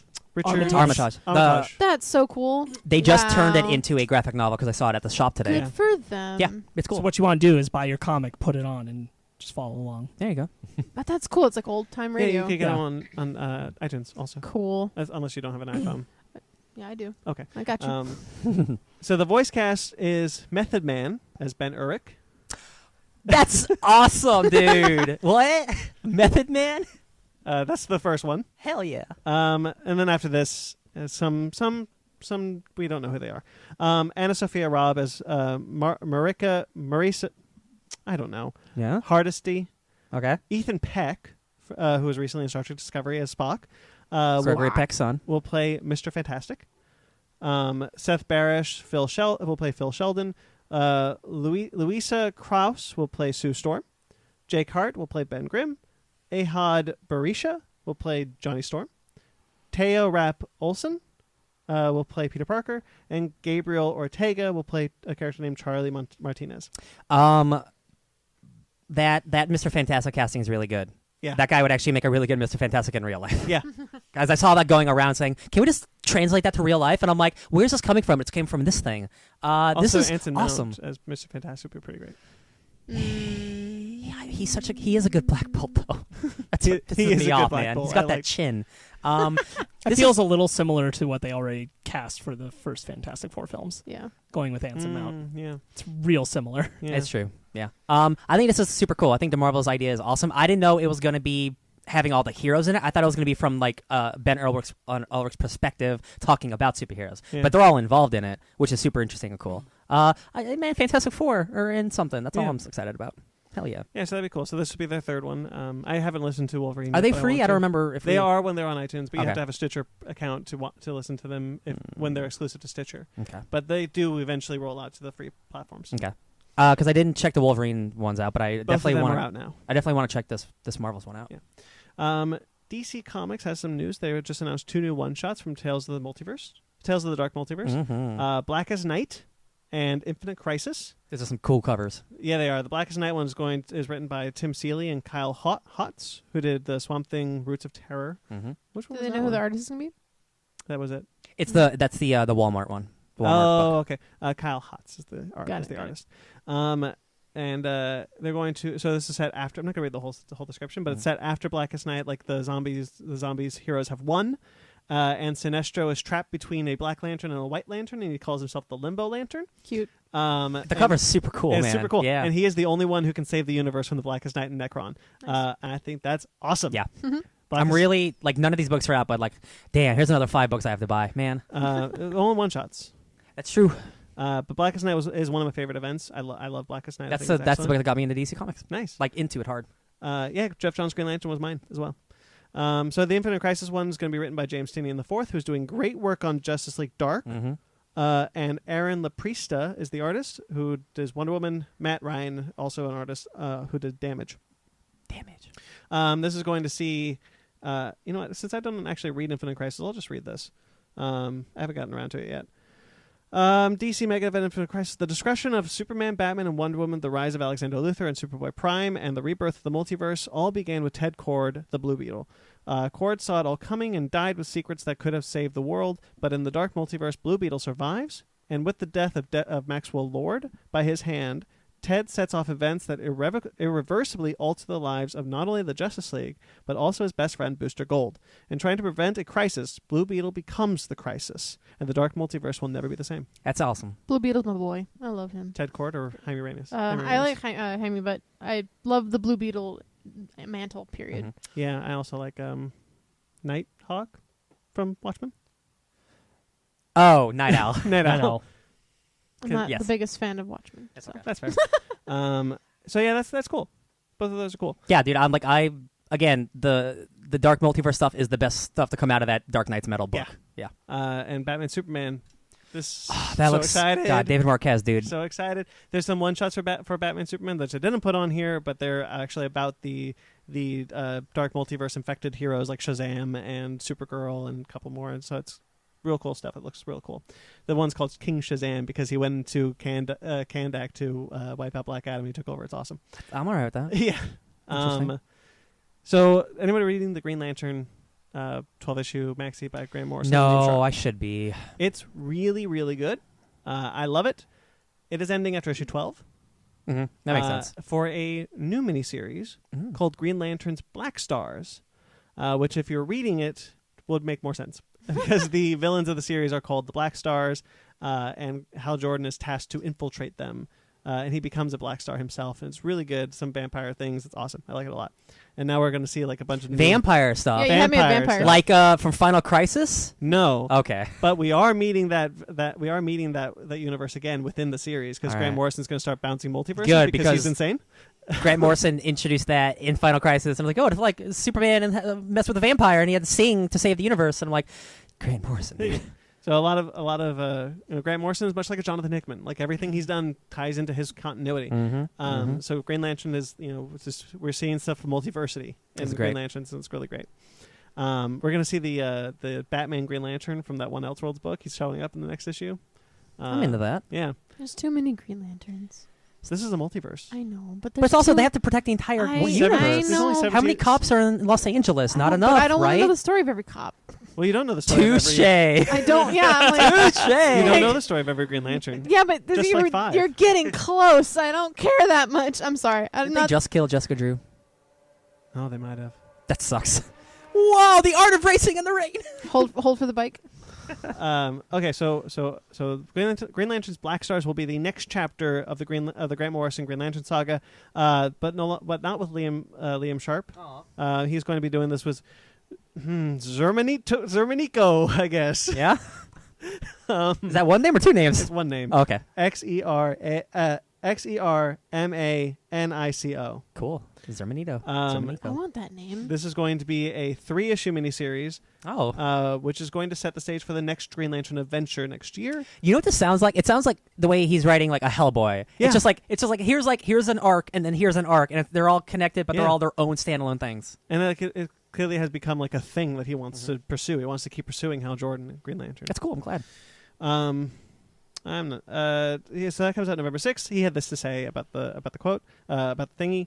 Oa is the skeleton-paved haunt of vengeful demons, and the Black Stars, a sinister cult of universal peace and harmony, involving surrender to the will of the insidious and/or possibly illuminated controller Mu, are in the process of subjugating the universe to their creed. Jordan's one of the Black Star's primary operatives. He's central, although the cosmic vampire Countess Belzebeth views... This is some comic book ass shit, man. I'm like, you get points for names. Vies with him for control of the narrative in Black Stars. Hal Jordan is the kind of man who will excel in any situation, so naturally he's an elite Black Star in this altered continuity. Of course, he's immediately good I'm at like, it. okay, yeah, that makes me mad. Come on. Yeah. Moo, though. We're gonna talk I just about love Moo. the name Belzebeth. No, I like Moo.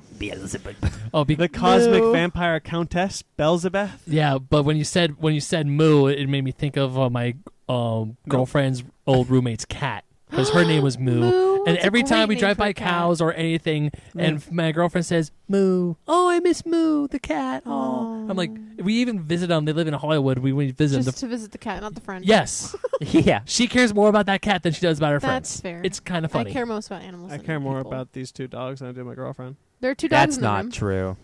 Yeah, you're right. There you go. They're so cute. All right, then let's get into the trailers. Dark Crystal. Ooh, boy. Trailer Oh, This week, longer trailer, kind of more substantial trailer than the last one. Yo, this looks like a real ass movie, man. Like Yep. big budget. But it's not a movie. Oh, I keep forgetting. It's a show. It's so much it's better. a show. It's even better. Do you know how many episodes? 13? Holy shit! Take a Really? look. 13? 13's like standard for Netflix. That's with amazing. with their I just- series. I didn't expect to get so much Dark Crystal. It's great. I just love how it stays true to the old movie. It looks exactly like it just picked up where we left off. It was awesome. Yeah. Every This is a prequel to the movie, right? Yeah. Well, technically, yeah. Yeah. everything about this show is like, man, the people behind this really care. Oh, yeah. Like from every aspect, and I'm like, it's so nice that like people still care about like big puppet movies because This they is- don't come out that often. This is also going to bring back to life such TV a show. I keep such saying a literally just like such an era. Like that was an era. 10 episodes. 10? Okay. Cool. Okay. But yeah, that was like people are gonna come back and be like, remember that? A bunch of other stuff's gonna come back. Next. Love Henson. Next is gonna be Yeah. a labyrinth or something. Probably. Netflix should have just done more Muppets. Yeah. Well, More stuff with Henson and not cancel Christine McConnell. I agree. Yeah. Mhm. oh, yeah. Remember the Happy I Time heard about murders? that. I was pissed. I watched that. yeah, they were involved. So Yeah, they were. Brian Henson. he directed it. That's because the Hensons know how to do puppets. Mm. All right. Dolomite is my name. Is it? That was Brandon T. McClure. No, the movie is called Oh, sorry. Dolomite is my You name. fell into that one. I know. This is a biopic being done by Eddie Murphy. I miss It's a him. Netflix movie. It's good. It's nice to see him trying Yeah. because I feel like it's been It's been a while. 90 years since I Right. saw. He's wanted to have like a proper comeback, and he tried with this movie called Mr. Church. I saw that. It was really, really emotional. I Was it? got really emotional. That movie really bombed, though. Yeah, but I didn't even it's know not- about it. You know what? Though I think his comeback should have been. It needs to be comedy. It Yes. needs to be funny. Mm-hmm. I agree. And that Like was a very emotional movie. yeah, the whole thing is Mr. Church wasn't a comedy. Yeah. It wasn't a bad movie. No, it was but like good. nobody went and saw it. Yeah. So this one looks to be like his, try again for a more kind Yeah. of substantial comeback. Dolomite is this character, like a blaxploitation character from like the 70s. Rudy Ray Moore was like this filmmaker, like musician, like Renaissance guy who just like wanted to be super famous and be cool, and like he inspired a lot of people. And I don't know much about it other besides like knowing Dolomite is Yeah. a thing, like from old movies. Yeah, So there's Wesley cool. Snipes is in this movie. a lot of people are in this Yeah. movie, man. Keegan Michael Key, Mm-hmm. Snoop Dogg. Snoop Dogg. Snoop Double G, Neil Double G. Looks really good. Yeah. I'm really looking forward to this. It'll be cool to see how well they play together. It'll give us a gauge for Coming to America too. Yeah. Yes. Hell yeah. Returning to America. Yeah. Mm-hmm. All right. So you guys didn't watch this trailer, but the trailer for Star Wars Resistance Season 2 I saw it. has dropped, and it looks real good. Mhm. It does. Looks real good. Look, Dave Filoni, that first season, more of a kid's thing. Second season gets darker. Mm-hmm. Pretty much how Rebels went. And Clone Wars. Yeah. I was gonna say I feel like that's like the trajectory that's for all of that's it. the That's the Star that's the Wars thing for model. the Star Wars shows. I don't isn't it? know Yeah. that I say that entirely about Clone Wars. Clone Wars 5 episodes in had the one where it was the clones who were isolated on their own. That's You're true. right. And, that was a really and they good were being episode. picked off one by one, and they were questioning why are we even war? Yeah. And Why are we even war? and that that was pretty heavy at that How time. does I don't that think war? Rebels or Resistance tackled anything that Okay. much And in its first season. This one in Resistance, Adam Driver returns as Kylo Ren. My boy. That's cool. Oh, all right. Yeah. I'm glad they can always get the returning. It's the definitely actors a lot back. easier now. Yes. Like Yeah. when Forrest Whitaker did Rebels. Mhm. Mhm. Um, Yeah. I'm Star really- Wars synergy between television and films is a lot better than the MCU's. Yeah. They have really good writers too. That those shows are just well written. They're well done, true. though, well written, and Dave we have- Filoni, he gets Star Wars. He does, yeah, he does, and I think that's what keeps these things alive, and keeps people funding them. Yeah. You were saying that it's. I think Disney wanted Star Wars to be more like Marvel, but realized that can't work. But Disney has the thing that Marvel wishes it has. Star Wars has the thing that Marvel wishes, Or at it least has. that Marvel fans wishes it Yeah, had. Marvel fans specifically is that the synergy between Yeah. all the different mediums. Well, You know what helps? There's not that many characters. that's the thing. Yeah. Yeah, Like, slow down. yeah. Like, There's like 9 shows in development across 3 different streaming platforms. Like Star Wars is just Star Wars. Yeah. Like it's Disney Plus. That's it. Well, that's why. There's Well, Resistance, Resistance. and now Mandalorian and Cassian Andor. But those are all Disney Plus. Obi-Wan. No, I know. And But I think- it is like, they're racking it up. But it's Yeah. also Clone Wars season 7. it's also between the books and the comics. Like Star Wars is just good at keeping everything together. I think also too they have a very key main point, which is like, oh, this is around the Clone Wars, or this is around this. So it's like very, very succinct. They don't have, it doesn't like, oh, this is happening like a bunch of universes away. It's like, no, this is happening here, and these things are still affecting that world. It's more focused. Yeah, exactly. Much It's more like focused. this is taking place during this era of Star Wars. Yes, If you for like sure. this era of Star Wars, you're fine. You You're pick fine. up any random Marvel comic, you don't know if it could be now or yeah, exactly. And Yeah. like you don't know if these characters even know of anybody else. It's that could be Yeah, frustrating. pick up a Star Wars book. It's like, oh, I know this takes place during the Galactic Civil War. Correct. Oh, this is the and Clone because Wars. it is just literally one narrative. Yep. That we are filling in. Yep. Yeah. The Star Wars story group has a lot easier time managing that kind of. That's true. Starts with episode 1, ends with episode 6, and we just kind of put stuff pieces in together. there. That is from true. there. Yeah. So I think that's kind of where that becomes a little easier. Whereas Kevin Feige is just one guy. Our Lord and Savior Kevin Feige. Bite your tongue. All right, so that's all the trailers that released this week. Ooh. So we get into our main topic. It's time. All right, then time now for our main topic. This is why we have you on, Jen. Yeah. Heck yeah, let's do it, baby. Yeah. So I don't know if you guys know, but Disney's been remaking a lot of their classic animated films. Live action It'd be retellings, hard. thank It'd you. be hard for you not to live action. So Again, here- bite your tongue. Live action retellings, thank you. Here is the They said and it. I learned this from their Disney Plus announcement. The internal term for what they are doing are animated retellings. That is the official term that they are using. So that's also the title of this episode. And for the flavor text, Jen just eyes rolled all the way back to her head. It was quite Yeah. funny to Well, see. I think it was their way of being like, yeah, we know Lion King's not live action, but it is a retelling of our animated movie. So Yeah. there you go. Oh Wow, they're creating genres. my god! So for better or worse, this is something that is happening right now. So welcome, Jen. Let's talk about it. Oh, Yeah. man. I will start by saying, like, if you enjoy these like remakes, that's fine. It's okay. I like if some you, of them. Yeah, if you guys enjoy them, like, that's absolutely fine. It's cool. It's not. You shouldn't feel bad about liking them. You shouldn't think I'm a horrible person because I like Lion King. Fine. And don't make others feel horrible Yeah, for it either. Yes. exactly. Like, okay, I'm gonna be real. I did not like Endgame. These 4 gentlemen did. Yeah, that's so fine. that's like that. You're okay. It's okay to not like things. It's okay to like things that people didn't like. There's no resounding, oh my god, you're stupid if you like this, or you are this if you like this. Unless it's something that's like racist or homophobic or just downright bad, then it's fine. Yes. It's okay to like things. But these are like the nicest films, like the safest films Yeah. that Disney has ever made. Yeah. Yeah. And I think I personally, my opinion is these movies do not need to exist. They just flat out don't. The reason they do is for money reasons. That's the only reason they exist. There's no one sitting back saying, "Wow, I really liked Aladdin.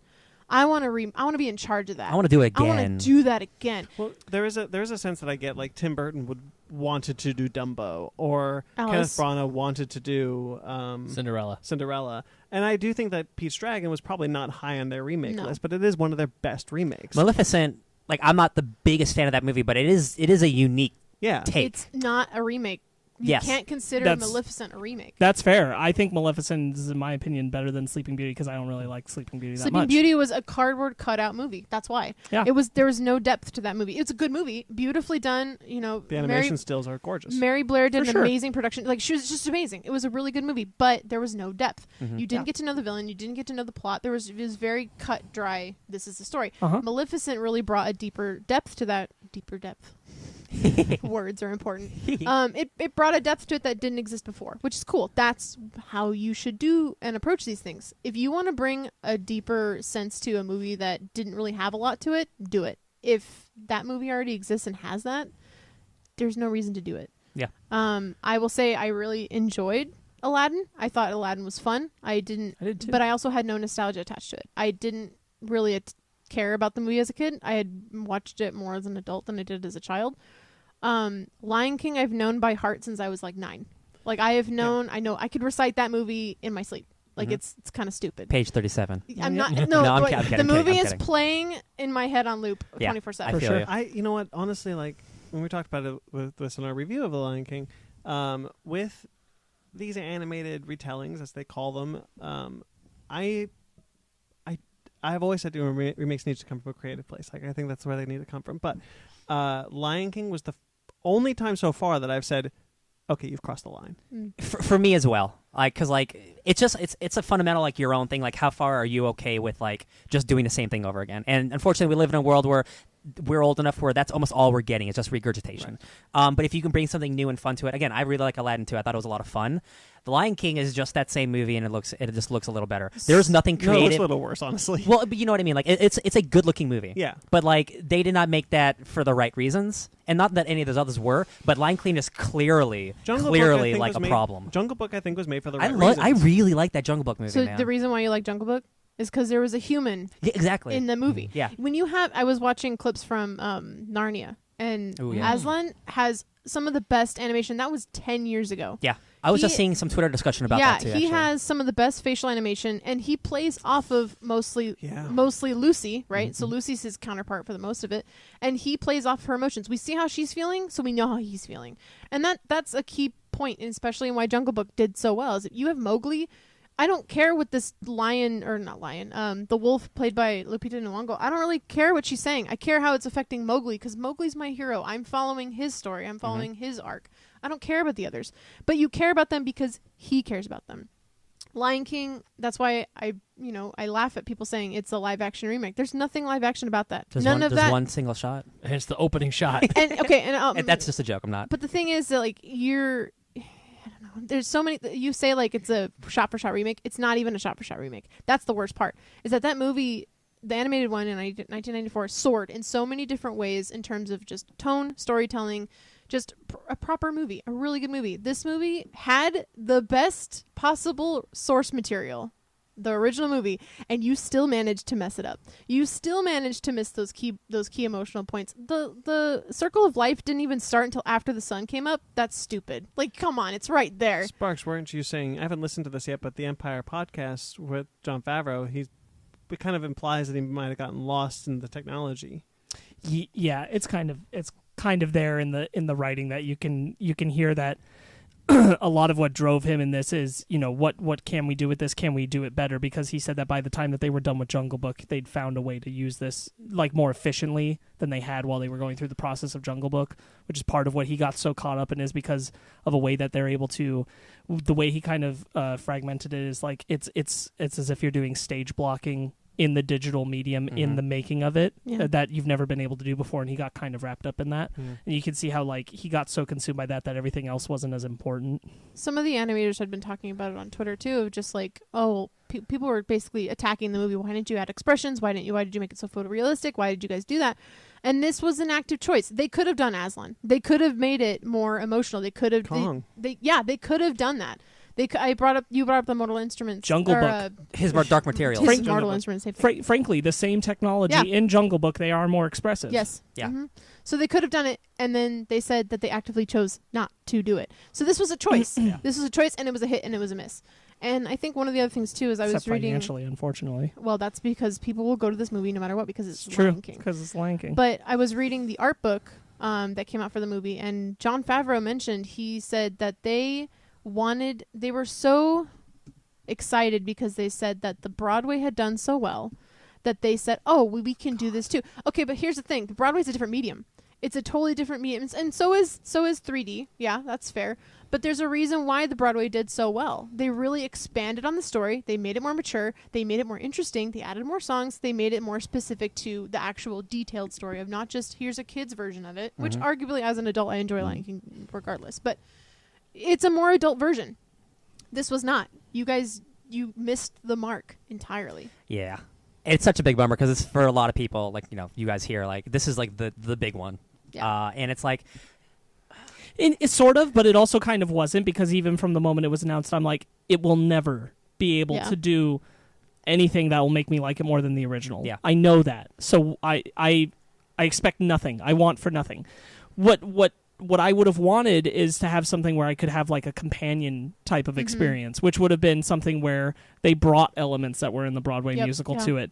Or my whole thing has been there are two other ways I think this could have gone, which is that they don't talk and you just focus on that technology, which I think is a unique experience of seeing Lion King and would have worked if they didn't talk. Almost make it because like a then you're focused on that. Yes, That would exactly. have been really hard. The studio's not willing to take risks like that. Right, exactly. It would have been a really weird and expensive art house film, but if any company could But have it's taken a called The swing Lion like that, King, so they would have saw it. if any company, exactly, because everybody would have seen it anyway because it's called The Lion King, and if any company could take a swing like that, it's Disney. Yeah. And the thing is, like, the whole point of the movie really feels like, look at this technology we can use. And if you wanted to do that, don't have them talk, and I would have focused on it more, frankly.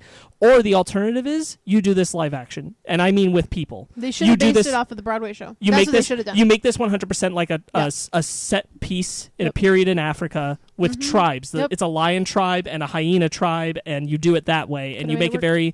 The Broadway musical combined with things that they did with Black Panther, and you do that like aesthetically, like almost like a Black Panther. and Yeah, it costs you it would've been less. Black It Panther. costs you less. It's a diverse film, and that will get people to see it because it's still called That The would have Lion been King. so cool. Yeah, either one of those options would have been better options. Yeah. Either one. Yeah. Well, I mean, fundamentally, too, I think the thing is that it wasn't just a bad remake. It was a bad movie.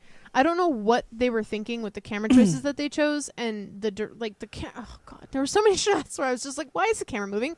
Why are you okay? Good example, right? When Simba walks up to dead Mufasa, why weren't they on his face? Why weren't they close in on him? Why? Because there's no emotion in that But- face. I know why, but I'm just saying, like, the you camera miss. movements are actually a really good thing to focus on real quick, because when you make something in a completely digital space, the camera can go anywhere. Yeah, But you can't let that happen, or else you lose the reality you have of the to film. have control of it.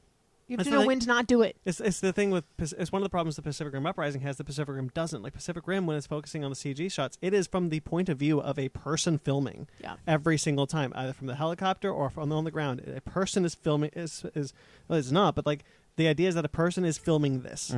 When Pacific Uprising, you have the camera in positions, moving things that At eye level with them. Yeah. at eye level with them, things that a camera cannot do if it is being held by a person.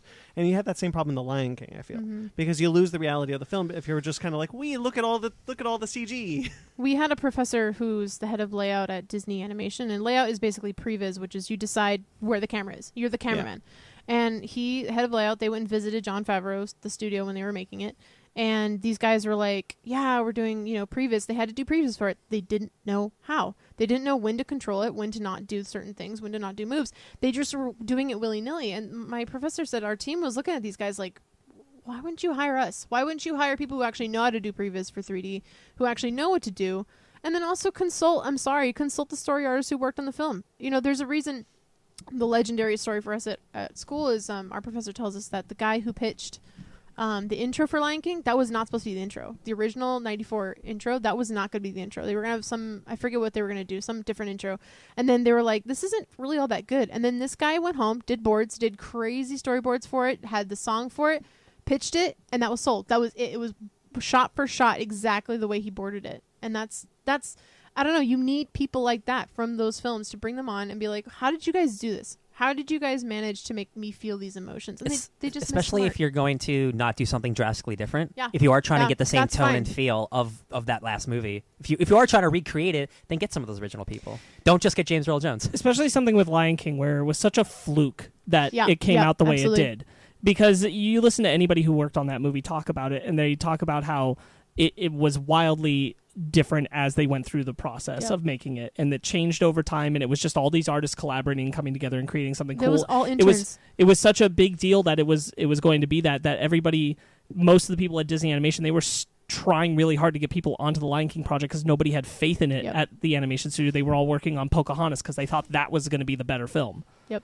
Well, not Well, only they were right. yeah. Well, 100%. yeah. So good. But I don't know. They're just fundamentally, it was just a bad film. It was shot poorly. The camera work was absurd. Also, You go first. it's not to rehash everything we talked about on No, the we're review. rehashing. Sure. You got But- me in twice. No, yeah, you're right. Like the movie's 30 minutes longer, and I feel like I lost all the Shoe characterization leather. still. Shoe leather. That's what you call shoe leather. You cut it out. If there's stuff that you don't need, you cut it out because there's a reason why that film in the animated version is short. It's succinct. It's supposed to be a perfectly nice tight bow, It's tight. and that's what it should be. You don't have. I don't need extra lingering shit. shots of Yeah, dung beetles. I- As nice as it oh my looks, God. as That don't- pretty as it looks. We didn't talk about it on the I don't need We it. didn't talk about it in the review, but the whole bit where Simba's hair does like the whole circle of life thing.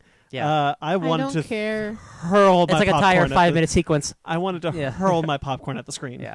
That destroyed the whole part of Rafiki. My girlfriend and I, we saw the Rafiki anime- is completely destroyed in the movie. By yeah, the way. but we saw the animated one 2 days before we went and saw the new one, and that scene where Simba slumps down on the grass flies away, and Rafiki grabs it, and he has parts of Simba's hair. I was like, oh, that's really good. I could tell in this it's movie. not Simba's hair in the original movie, though. It's like not. his- It's just like it's the It's plants just his that scent. are Yeah. it's the plants that are around him that get Yeah. knocked up when he's there. yeah. And then it's like, and of course Rafiki being the shaman dude he's like, oh, this is Simba. He's alive. This is great.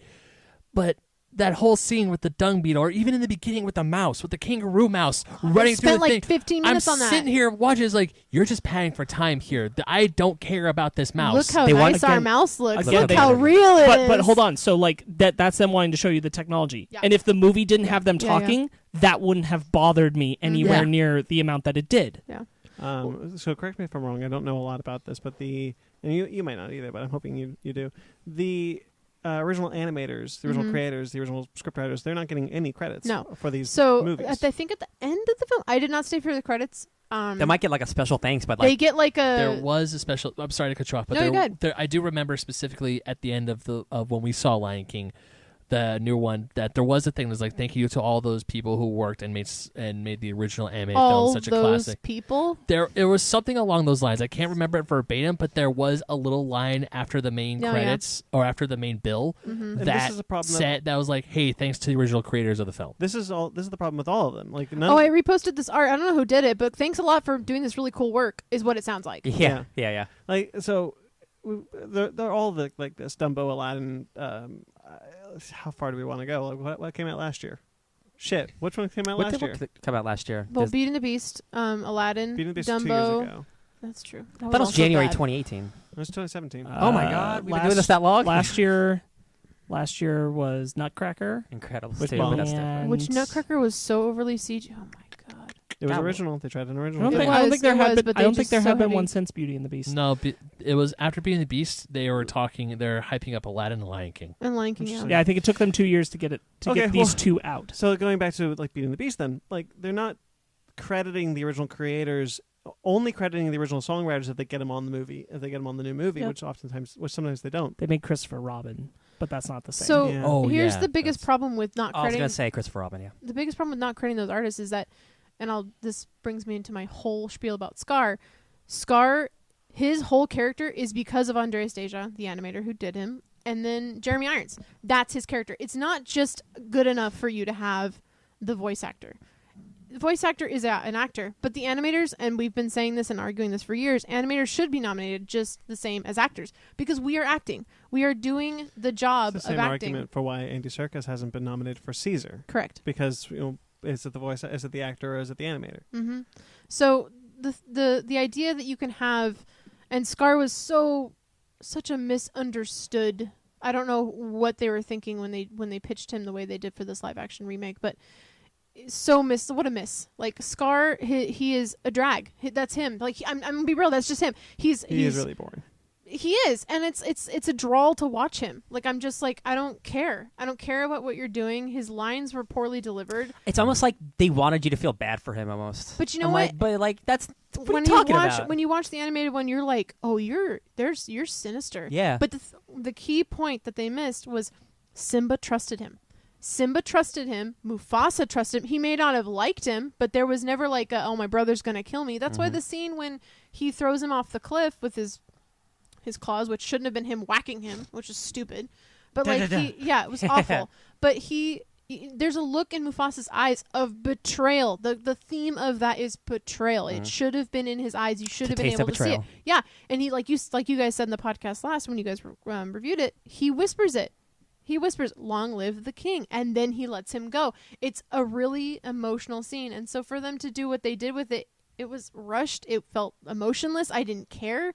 And I didn't feel like Simba trusted Scar. I felt like it was like, oh, this is expected. This makes sense. I felt like whenever Scar was on screen, you're just kind of like, well, you're a bad man. Yeah. And you're going to like rape me. Yeah, exactly. And like that's I'm so tired, you guys. This is a bad movie. Yeah. Really it's such a shame, really, because like. And here's the thing, like I like Beauty and the Beast. I know I shouldn't, but I do. No, it's okay. We had this discussion. It's okay to like things. I only had Ben in my corner, and then he betrayed me. Betrayal. It's not that it's. I don't need to get into that. Well, no, this is the place to get into it, though. No, I never said that like, oh, it's garbage. I hate Beauty and the Beast. I just said that it's disappointing. Yeah. It's not as good as it should be. Yeah. Yeah. Reasonably, like there's a lot that could have been done to make the Beauty and the Beast live action. Like of all of these, Beauty and the Beast is the one where I'm like, weirdly, I feel like you could have done a lot to make this really good on its own as a remake. Made a Jim Henson puppet. Well, so that should have been practical alone would have made me happy. Oh my god, yeah. So Beauty and the Beast is actually, you know what? I just thought about this. So Beauty and the Beast was in production for a long time. Shit, I just pictured one where all of the dining characters are puppets, and now I'm really happy. You're welcome. So Beauty and the Beast was in production for a while. It had Del Toro and Emma Watson attached for a long time. Sure. So Cinderella came out because Kenneth Branagh, Peach Dragon, Jungle Book, Maleficent. Like all these films came out. These are like the time before they announced they were doing it. Yeah, before they announced they were doing it, and those I do believe all came from a creative space. Yeah, and I think Beauty and the Beast almost did because Del Toro wanted to do it, and then when he left and Bill Conn came on board, I think that's where it became. That's where the change was when Disney like pandering. Oh, now we can now we can make a lot of money with this. Every single one of them since has made $1 billion. Yeah. Oh, except for Dumbo. I didn't even see Dumbo. Dumbo hasn't. Yeah. But all the Renaissance ones have. And Little Mermaid is next. You know what? Del Toro's doing Pinocchio, though. So, that's but not Disney's Pinocchio. It's not. But the thing is, even if it was Disney's Pinocchio, it would be good because one, Del Toro knows what the fuck he's doing. First of all. Yep. Second. Now you have to put explicit on. Well, sorry. Yeah. My bad. No, it's okay. He knows what he's doing. And that's why I'll go back to Guy Ritchie doing Aladdin. That's the perfect director. That is the absolute perfect director for that film. He's frantic. Yeah. He's constantly moving in a good way, right? And he doesn't know how to film dance numbers. No, he does not. But he referred to Bollywood for that. So I'm like, I give him a little credit because he definitely didn't have to do that, but he did. He wanted to do a thing, which was and the thing is, like I said, the chaoticness of the bazaar and the story itself, it works. And I know you guys don't like Jafar, but I actually really liked Jafar. Yeah, I thought he was really interesting. I thought it was an interesting take on the character. I thought I loved that he was a thief like Aladdin. That's the one thing that I think we all. This is like. worse than I like that too. Like Endgame. Again, I like that too. Really? I just didn't think it was explored anywhere near enough. No, for me it should have been. To care about it absolutely should have been. And it was funny because I was so curious about the depth of their character that they had brought to life with him. I looked at the art book and I was reading some descriptions of him. He was ex-military. He joined stuff like the little tiny facts about them. Like, yeah, give me that. Yeah. I want that. Unfortunately, that doesn't matter if it's not translated. Absolutely, into the film. no, absolutely. And it should have been done by a more interesting actor. Bottom line problem. I didn't mind him either. Bottom line, the problem with Jafar is I found him just as boring and unintimidating as Scar in the new Lion King. And that's fair. And that's the thing. Again, I did, and that's also Andreas Deja. Yeah. But again, I will say I don't have any emotional nostalgic attachment to sure. that movie, so I don't care about Jafar. Yeah. He was an old man who's like Frollo, but I don't care about him trying to funny enough, deal with a young girl. And that's the thing is that but you've seen Aladdin, so you can at least like Jafar is one of the villains who's rife with a lot of personality. Absolutely. And the character in the Just live like action Scar. just didn't have it. Yep. No, agree. I 100% And that's agree. and that's a bummer. No, I 100% You haven't agree. seen Dumbo? Nope. But like the first half of that movie is just Dumbo, and then the next half is like a sequel to Dumbo. It's not even the first half. It's like Is it the first like 20 it's minutes? like the first 25 yeah, minutes, and then it's everything actually else maybe is different. one of the most different live action adaptations. Was it good?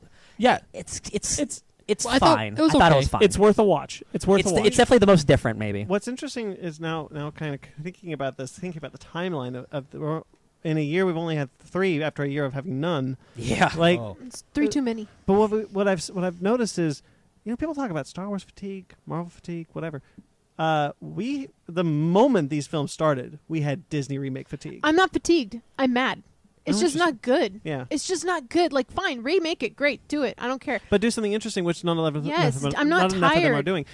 You were right. Guy Ritchie is a good. Yeah, is great a choice. Good choice for Jon Aladdin. Favreau, he did okay with Jungle Book. Great. But I'm telling you, the reason why all the acting was bad in that film was because he was directed bad. James Earl Jones knows how to act. I don't care if he's 80. He Yeah. knows how to Yeah, do it. 100%. well, like, and they're confined to like they can't be too expressive. Well, even then, but here's the thing. That was also an active choice by the animators, which we know. But, yeah. I was talking to my professor about, because he worked on Atlantis, and the actress who played Kida was emotionless. She was pissed off. The Lost Empire? Yeah. Okay. Yeah. The old one? Yeah. Okay. So she was pissed off most of the time. Like, the actress they had on, I forget her name, they were not happy with her voice acting, but they didn't have a choice.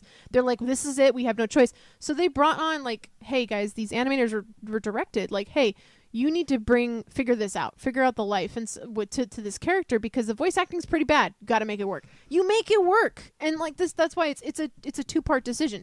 We chose for these actors to act emotionless, and we also chose to animate them emotionless. But that's just that type of art. Unless they're is- Timon and Pumbaa. Yeah. Which even Well, that kind of art, that kind of artistic integrity is lost in just Disney in general, Yeah. for the most part. Yeah. Very few times where, like, Frozen was kind of like shat out, but after they decided that the ending was going to be different. The whole antagonist of the film would be different. Yeah. Again, I was trying to say with Guy Ritchie, like, Guy Ritchie had to push out Aladdin. He wasn't able to, make Aladdin. He was like, hey, can I do Aladdin? Sure, I got to meet this date. Mm-hmm. And there you go. I don't have a problem with them having deadlines necessarily, because I think some of these directors, as we saw with the other director we were mentioning earlier, Blomkamp. they take too long, and I don't People blame need them. deadlines. Yeah. They do, and I think directors. I'll say this with the most amount of fondness. Guillermo del Toro is also one of them. He's those people. They need deadlines, and I don't blame the studio for being like, hey, we need this time, but I don't know. I think that it's a directorial choice. I think that it's a studio choice, and also Disney needs to hang out with each other. They don't. Disney live action, their studio needed to sit down with the animators and be like, what did you guys do? What were these key moments? Because again, they had the source material. They missed so many emotional marks in that movie. Mm-hmm. So many emotional pivotal scenes. The stampede scene. I would have rather them just do it shot for shot. They didn't. Yeah. Unfortunately, I have a feeling that we're on the right side of history, but the wrong side of current. Because I don't get the sense that a lot of people outside of like our kind of circle, or of the Casey casuals, as Ben would put it, they're not turned off by this stuff. Everyone at my job. Those are the Joes in Kansas. Everyone at my job was they'll asking me. They'll watch it no matter what. I respect who I'm about to bring up, which is Riley Sloan, co-host on the Downright Nerdy podcast. I respect her. I value her. If she's listening to this, I hope you know that. But she's very much, when she comes to these things, she doesn't want it to be different at all. She wants exactly the same thing. Yeah.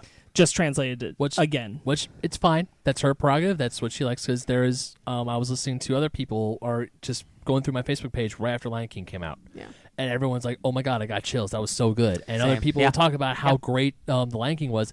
And I'm sitting here wanting to fight back. I'm like, I can't. If they like it, that's Some fine. people I can't want, take off there's the nothing- goggles. I want- It's like Ryan's reaction to Mulan when Initially, the initial reaction to Mulan, like, it is going to be different than the animated film, Mm-hmm. and I was saying that's a good thing. But initially, you were like, no, I want the songs. Well, I want the things. absolutely. And then I realized, like, actually, no, give me something different, because like after have- Lion King, I'm like, no. We have the animated films. The Yeah. animated films are there. Yeah. Why remake something if you're Well, not going to here's- do something different? like, I'm in the camp of letting people like things. That's Mm-hmm. fine in regards to Riley and in regards to everyone else, that they're like, yes, I want to see the same thing I saw X amount of years ago. If you like it, that's fine. Good for you. But for me, Lion King was just disappointing because, like you said, Jen, There was no emotion. Nothing. The scene I hate the most is the scene you mentioned earlier when Scar kills Mufasa. I hate that scene. I hate that just as much or more than I hate the Be Prepared scene. I freaking hate it. It's god awful. It sucks. Yeah. Oh, you mean slam poetry, Scar? I hate it. Thank you for saying it. I love it. God damn. I hate it so goddamn much. Be prepared. Don't be ensnared. One of the biggest Let me say problems... be prepared 5 times in a row, slightly differently, but not that and different. have the Heinz in the background, yeah. One of the biggest problems, and I think this is an underlining problem with them doing remakes, period, is that there's no respect for the original medium. You are deciding that, oh, I need to remake this and make it better. No. Don't remake it, make it better. The 2D animated films are still good. You're acting... Think about it this way.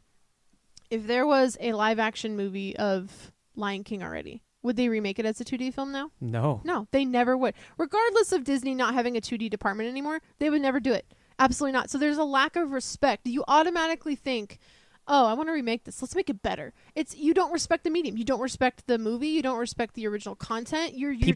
People think live action is better. Yes, like that's not it's not a thing at all. And it stems back to what I brought up the last time I was on, which is that animation is film, regardless. It's not just it's not guys. It's not a genre. It's not a genre. Yeah. It's a medium, right? Yes. And it should be treated and respected just as much as these other movies. I was in an argument with a guy on Twitter who was like very much against like the original animated films are perfect, and every single time you're making a remake, it's going to be bad.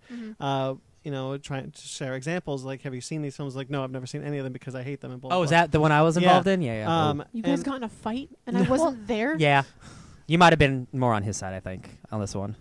Maybe, but he was just kind of talking about how it's perfect. The original is perfect because it's animated, whereas that's not necessarily the case. Adapting an anime feature to a live-action feature is just the same as adapting a comic book to a live-action feature, as adapting a book from a live-action feature. Medium to medium. Medium to medium is an adaptation no matter what it is, no matter what the medium. Just like Jen said, it's not a genre, it's a medium. Mm-hmm. It is just another avenue for films to be made. Mm-hmm. I've noticed that we all know these remakes are made for money because there is no other money going to Disney Studios. Disney Studios has no proper film revenue coming in because all of their original films, like Nutcracker and the Four Realms, Wrinkle in Time, which is arguably both based on something, but still like original new IP. Artemis Fowl delayed a year. The BFG. The BFG is really good example. Like these films, all bomb. Every single one of them bomb. But these remakes don't. Guaranteed money. And again, it's double-edged sword because like businesses have to make money.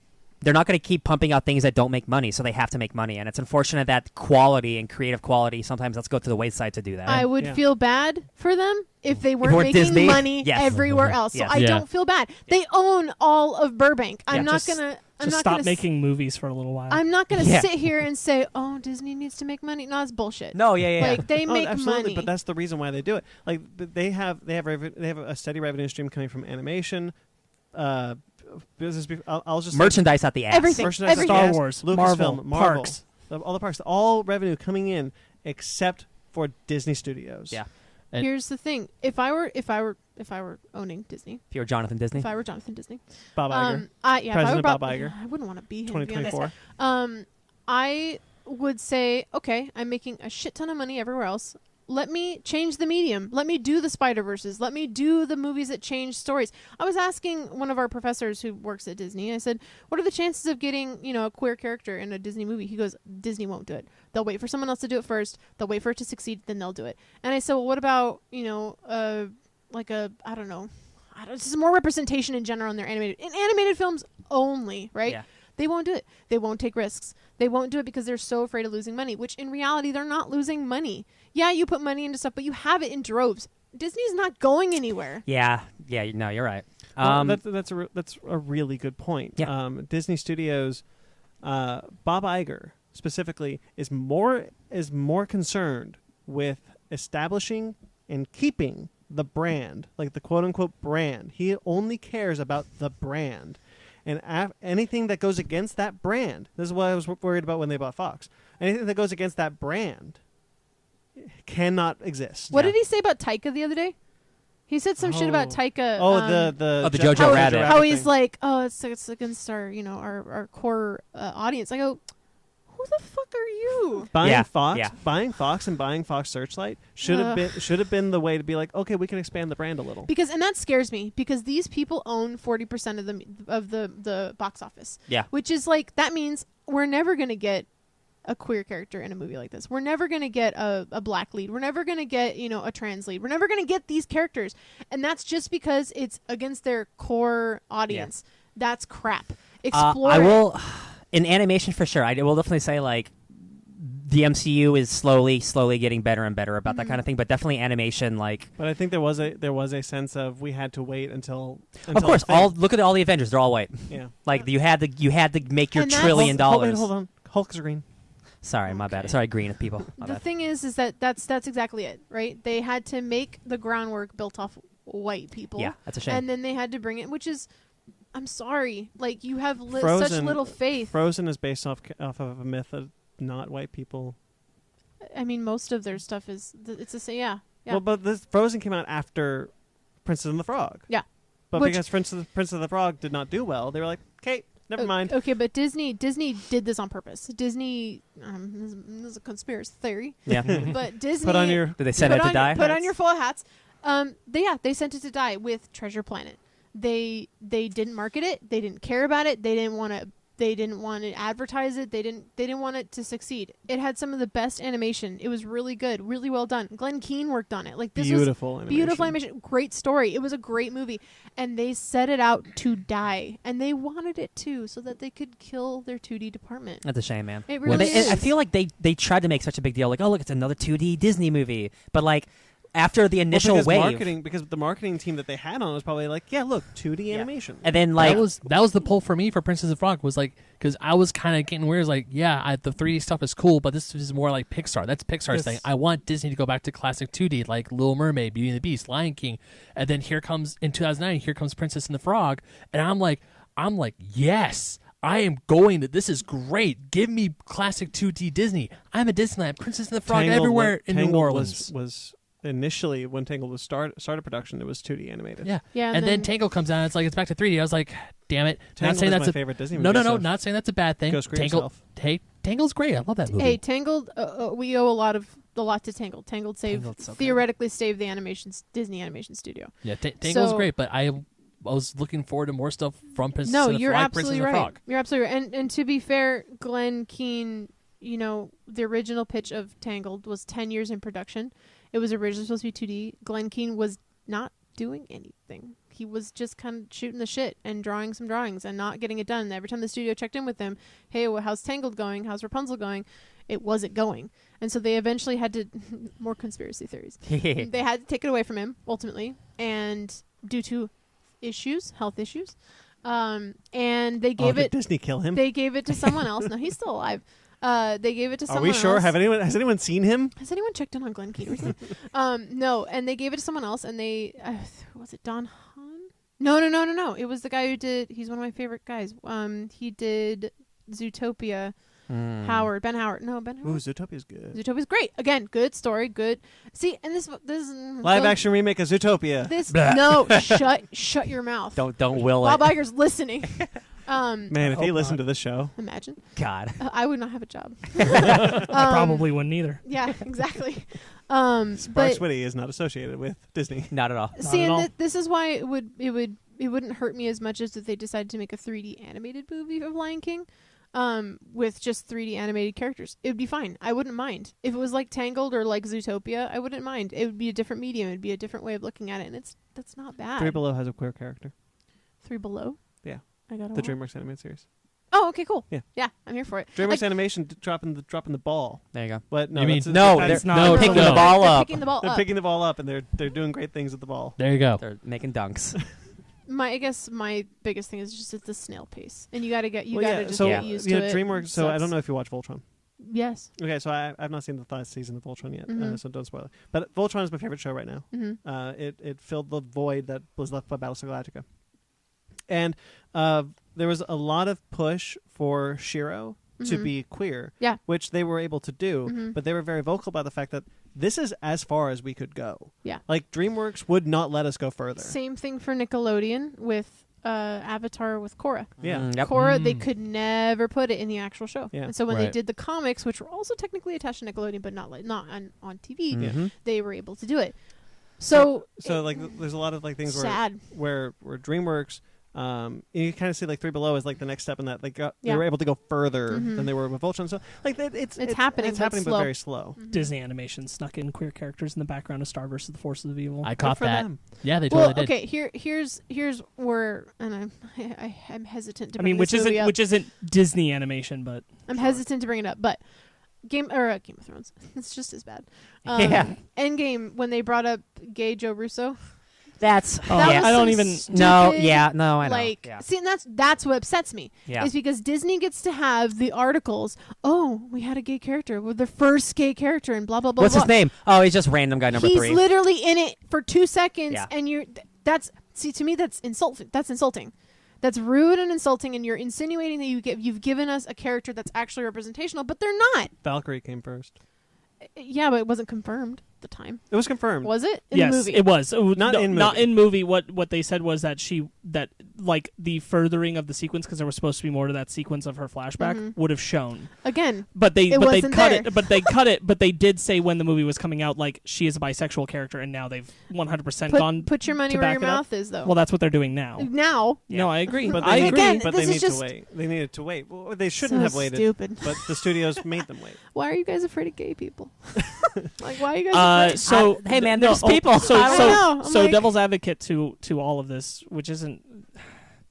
How do we get So away from liking? Disney, because this was about everything. So Timon Disney and Pumbaa are gay? Disney Animation went through a whole thing for a long time where they couldn't get anything to land. This was during the Home on the Range and Chicken Little and Lilo even and Stitch. Atlantis and That's Lilo Adventure and Stitch was classic. like Planet. their only one that was a This- success. Huh? Lilo and Stitch was the only success that they had in that period, right? In 'Cause it had in that Sanders behind it. yeah, in that period, yeah. yeah. And so like they got really afraid of tanking like that again once they found new success with the entire company, and that's part of what I think drives a lot of these choices is that they just don't want. That to happen again. Yeah, which Well, yeah. I'm not saying justifies it or is right. I do think that's where it's coming from. I do think that another problem of this is that we overall as audiences symptomatically have an issue of taking things as this is an exaggeration on the it's either really good or it's really bad and there's no in between. And Yeah. this is the same thing that Disney's not dumb. They understand that that's an audience logic, and we're just as guilty. We're not as guilty as Disney, but there is a guilty factor on the audience for being things like when Black Panther happened, a lot of headlines going, "This is a risky move, an all-black cast." And if you have an audience that's writing headlines and saying things like that, then yeah, they're not going to want to take so many risks. If they're hearing an audience that's saying this is risky. That's Oh, sure. you're feeding a market, and if the market is saying we want the same, we want this, then Yeah. of course the biggest company is going to be feeding that more often than anything else. Under Bob Iger, Bob Iger was able to turn around the animation department For sure. but wasn't able to turn around Disney Studios. Disney Studios was struggling in that section also, and Yeah. continued to struggle after Yeah. Disney Animation started. Like John Carter was a problem They will- for them, and R.I.P. John Carter. Connor. Yeah, John Carter, which they called a flop before it had even Yeah. actually flopped, Yeah. and didn't put any marketing money into. Lack of faith. Yeah. Ooh. Yeah. Yeah. Surprising that didn't Yeah. do And well. So like this goes back. So That's what I'm saying about Treasure Planet. It's the same thing. Lack of faith. They don't put they're not investment. They're not investing. They don't want these things to succeed. Yeah. They want to So- have an excuse. It's you want to go back to all the way to John Carter. Like, this has been a problem that Disney has had for years. Yeah. This is not a new problem. We're just now seeing it because Disney Studios is finally having success, but in the way that we didn't want them to have success. This Yeah. is a good point. Go back to the Marvel bit about why they haven't had a female superhero movie for X amount of years because Catwoman tanked. Yeah. Really? Yep. That's why one bad movie and all of women are horrible? That's what we're going with? Yes. Yeah. We Like, that's often talk some- about studios learning the wrong lesson. Well, and all the And way up, that's what I'm saying. and all the way up until MCU's Phase 3, Ike Perlmutter had a lot of control and said, "Well, female heroes don't sell action figures." Which, Yeah. oh my God. And again, because he was a 90s toy guy. and again, that's why Young Justice got canceled. So, like, Same with stuff Green like Lantern too. Same Green stuff Lantern. like that. It's like you're so close-minded, and I guess it goes back to like people our age getting into the industry and like getting in and elbowing our way in. But like I think about that, and the people I go to school with right now who are hopefully will get into the world of animation and actually work there. I'm hoping that will change. I'm hoping that will come in, and that's what my professor says, because like I said, he works at Disney. He said, it's going to take you guys. It's not going to be these it's not going to be these old timers. It's going to be people who are actually, who are these people, right? Well, I look at shows like Adventure Time, Steven Universe, like TV shows are excellent. Like those group, like Star vs. the Force our of Evil, generation are now making cartoons that reflect what we want. So there is more representation and stuff like that. So it's unfortunate that it's almost the same thing with politics. Not to get to that, but all the old people with their ways need to go so we can enforce the new. There's a reason why we like AOC. Yes. Come on, hell yeah, stuff like that in TV shows Trigger warning for people. TV shows are doing spectacular. Yeah. Right? Representation, just all around good storytelling too. That's the thing. They think they have to sacrifice things by quote unquote pandering. You're not pandering if it's just you're representing the human race. Yeah, they're not pandering. Those people exist. Yeah, the people exist. We exist. And I'm sorry, our generation, there's more of us out there. Yeah. 100%.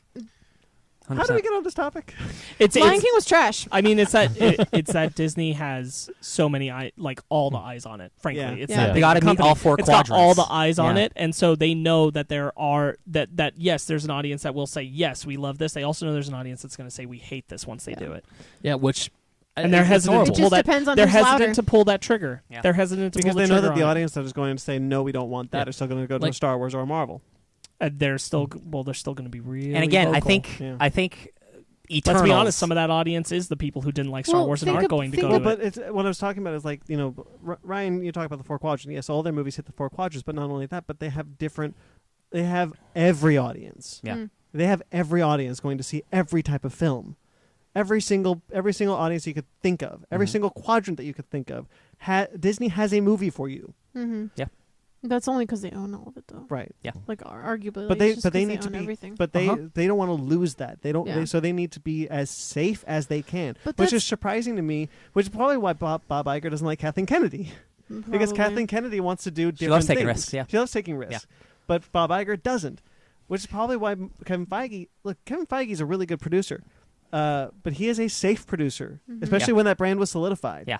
That's why I'm thinking now, real quick, just while we're on topic of representation stuff, I do think Eternals is going to be a big check because, one, I think a lot of people will see that because every single person on that cast is diverse and the main character is gay. Yeah. I think that is going to be a true actual test of guys, listen, people have always wanted this, and I think Eternals is going to do big gangbusters numbers. Eternals I'm looking forward to because it's another Marvel thing about also it's a Marvel movie. Yeah, well, it's a Marvel movie that about a group of characters that Marvel movies have an audience, a loyal audience. Yeah, but it's a Marvel, but it's also a lot like Captain Marvel. I was excited to see Captain Marvel. I didn't know jack shit about Captain Marvel, and even going back to the whole representation thing in cartoons.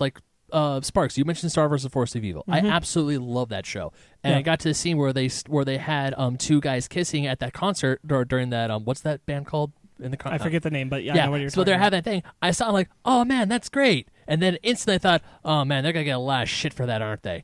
Because unfortunately, not too much, honestly, and that's the reason why they did it. Because Star vs. the Force of Evil goes just under that radar enough. Yeah. Which most of the audience for that show already okay with that. Yeah, which thank God.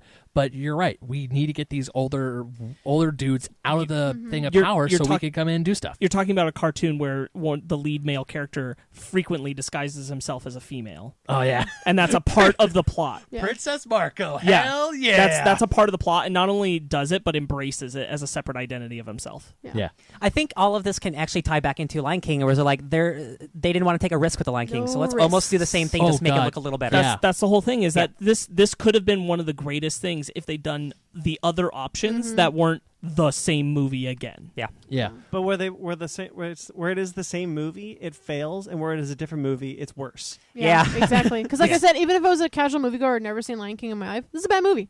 Yeah. It's a bad movie. It is a bad movie. Baby Pumbaa still is the best thing in that movie. Oh my God, because Baby cute Pumbaa. Animals will always get you. Exactly. Always. I never thought I wanted Baby Pumbaa to kill a frog. Always. Cute animals. Come on, what are you guys watching on Facebook and Twitter? Cute animal videos. Bruh. I'm watching cute dogs. I'm watching Kitchen Nightmares with Gordon Ramsay. I'm just fighting with people on the internet, honestly. You got to get over that. You really got to stop doing that. I don't do it anymore, actually. I don't fight. I send gifts. Every now and then I'll get into a bit on Twitter, but I'm just kind of like, will you talk to me? No? Yeah. Okay, fuck you. Yeah, I gotcha. Yeah. Yeah, they're I saw that the Twitter thing you almost got into about that guy with in Spider-Verse. where that one dude on Twitter was saying how Spider-Verse wasn't that good.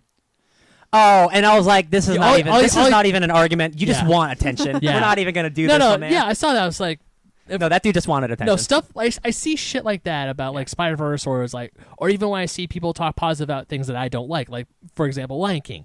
I want to talk to him, but then I was like, no, this is going to turn into a shouting match. I'm not going to do it. Let people like this. Good example of that. When Tuca and Birdie got canceled off Netflix, Yeah, I was checking into like some of the tweets about, especially from the creator, Lisa. I forget her last name. She's phenomenal. But there was a tweet that she tweeted. I was just like, guys, I love Tuca and Birdie. This was me. You know, I'm really happy that I actually got to do the season. You know, hopefully I'll see you guys again.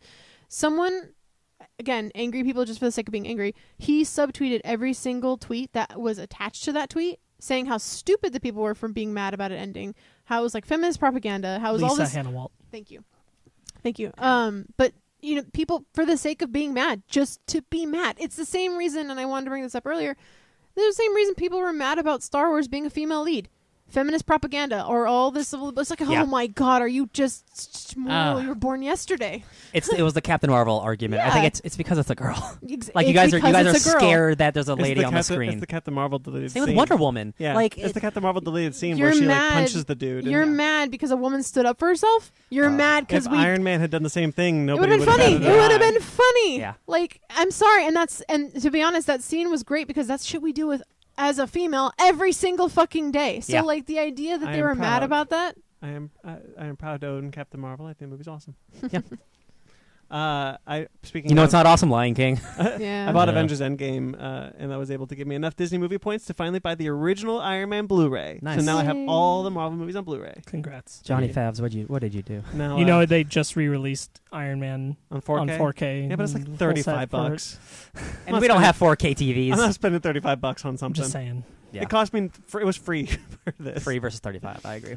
Uh, So what's the next live action Disney movie? Mulan. Is it Me Mulan? taking It's- a nap. Well, Maleficent 2, Sorry, and then Mistress Mulan. of which Evil. looks good. That comes out on my birthday. Oh. That looks really good though. Like I'm gonna be Nice. real. Like that's a take on something that's different. It's unique. It's, It's interesting. totally Yeah. it's totally its own. And you get a heavy hitter, Yeah. right? Angelina Jolie will bring people to the. I'm sorry, that's Yeah. how it works. So it's Yeah. so it is right now. It is Maleficent, Mistress of Evil. It's just next. It's in October.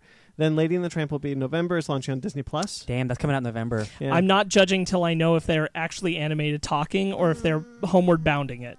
If they're homeward bounding it, that totally changes how I feel about that movie. It's 2019. They won't do that.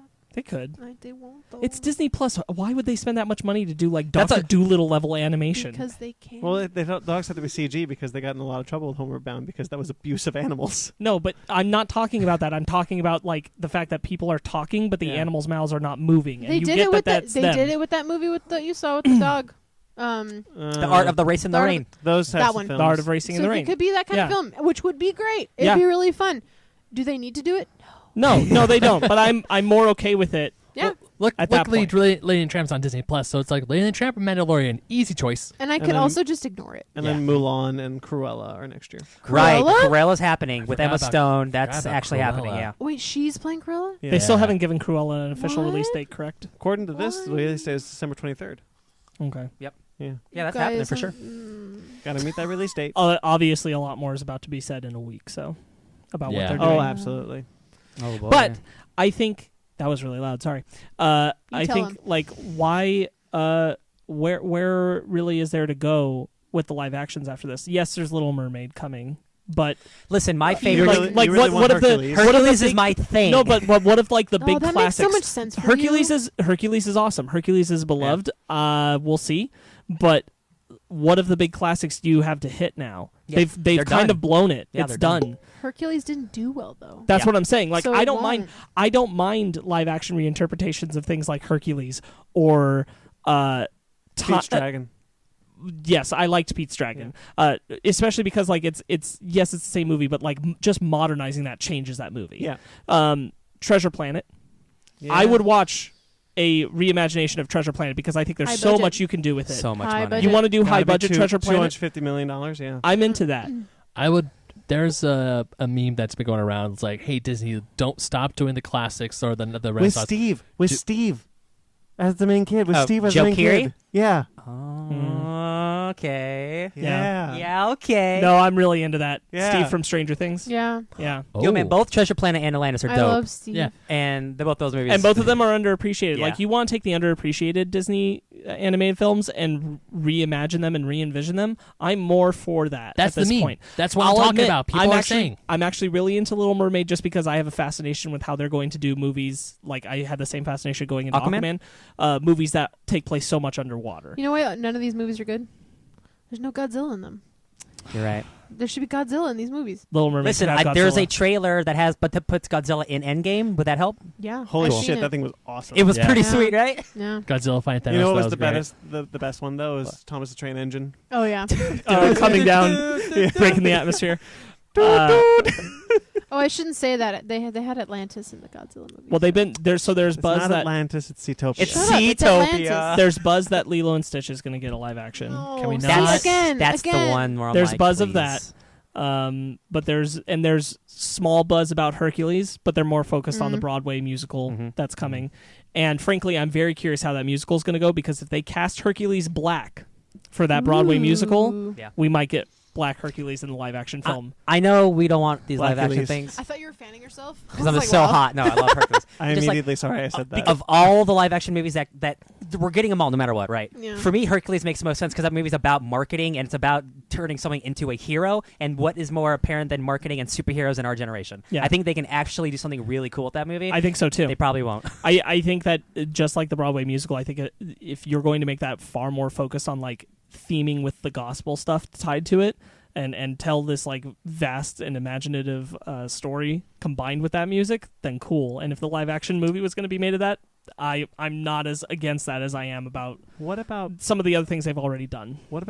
Blurkules? Where are you going with this? He's trying to do like Black Dracula, but Well, I said Blackules and nobody responded to that. So I'm So trying to say Blurkules? Blurkules is the Oh, next okay. one. Is it like Blackula? I mean, you'd still just call it Hercules, Brandon. Just Yeah. because he's black, we don't have to change the name of it. We're past the 80s. What about Was that the 80s? Mm. Sounds like 70s It's more like blaxploitation. 70s, but yeah. who's playing Little Mermaid? Ariel? Not Halle Berry. Haley Bailey. Haley Bailey, yeah. She looks great. She no, I sings can't do really it. well. Yeah, No, don't I have do seen it. her sing. Just Yeah, stop there. Did you see that Anguirus was in Godzilla King of the Monsters? I thought that was not true. That was No, it's not officially, but there is a skeleton of an Anguirus-like monster in Seatopia. Whatever.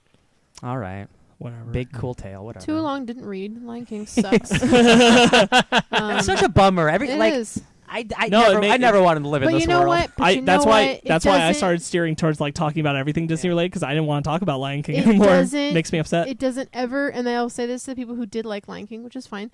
It doesn't ever take away that the 2D one exists. It's still amazing. Oh yeah. Is it getting the respect it deserves? No, but it still exists. I could still watch it whenever I want. Credit the original creators. Yeah. Just like you would credit the author of a book. Yeah. Well, here's the problem. They don't even give them the due that they deserve when they make those movies. So why would they do it when they're Right. not directly and actually in it? Yeah, that's true. And also like where do you draw the line? Yeah. You know, because there's so many people to thank for a film. It's not like thanking an author of a book. Mhm. There are so many people Hundreds you have of people to make thank and movies. give credit for the film that they originally made. Where do you have two sets of credits? Like where do you draw the line on like who gets thanked At and least, who doesn't? to be honest, at least the story department, at least the directors, at least the production designers. 'Cause For sure. You're pinpoint what you're using. Are you using the color palettes? Are you using the shots? Are you using the same tonal direction? Then yeah, you need to credit those people. When they do movies like the Fast and the Furious films, Oh my God. the current writers aren't the writers of the first film,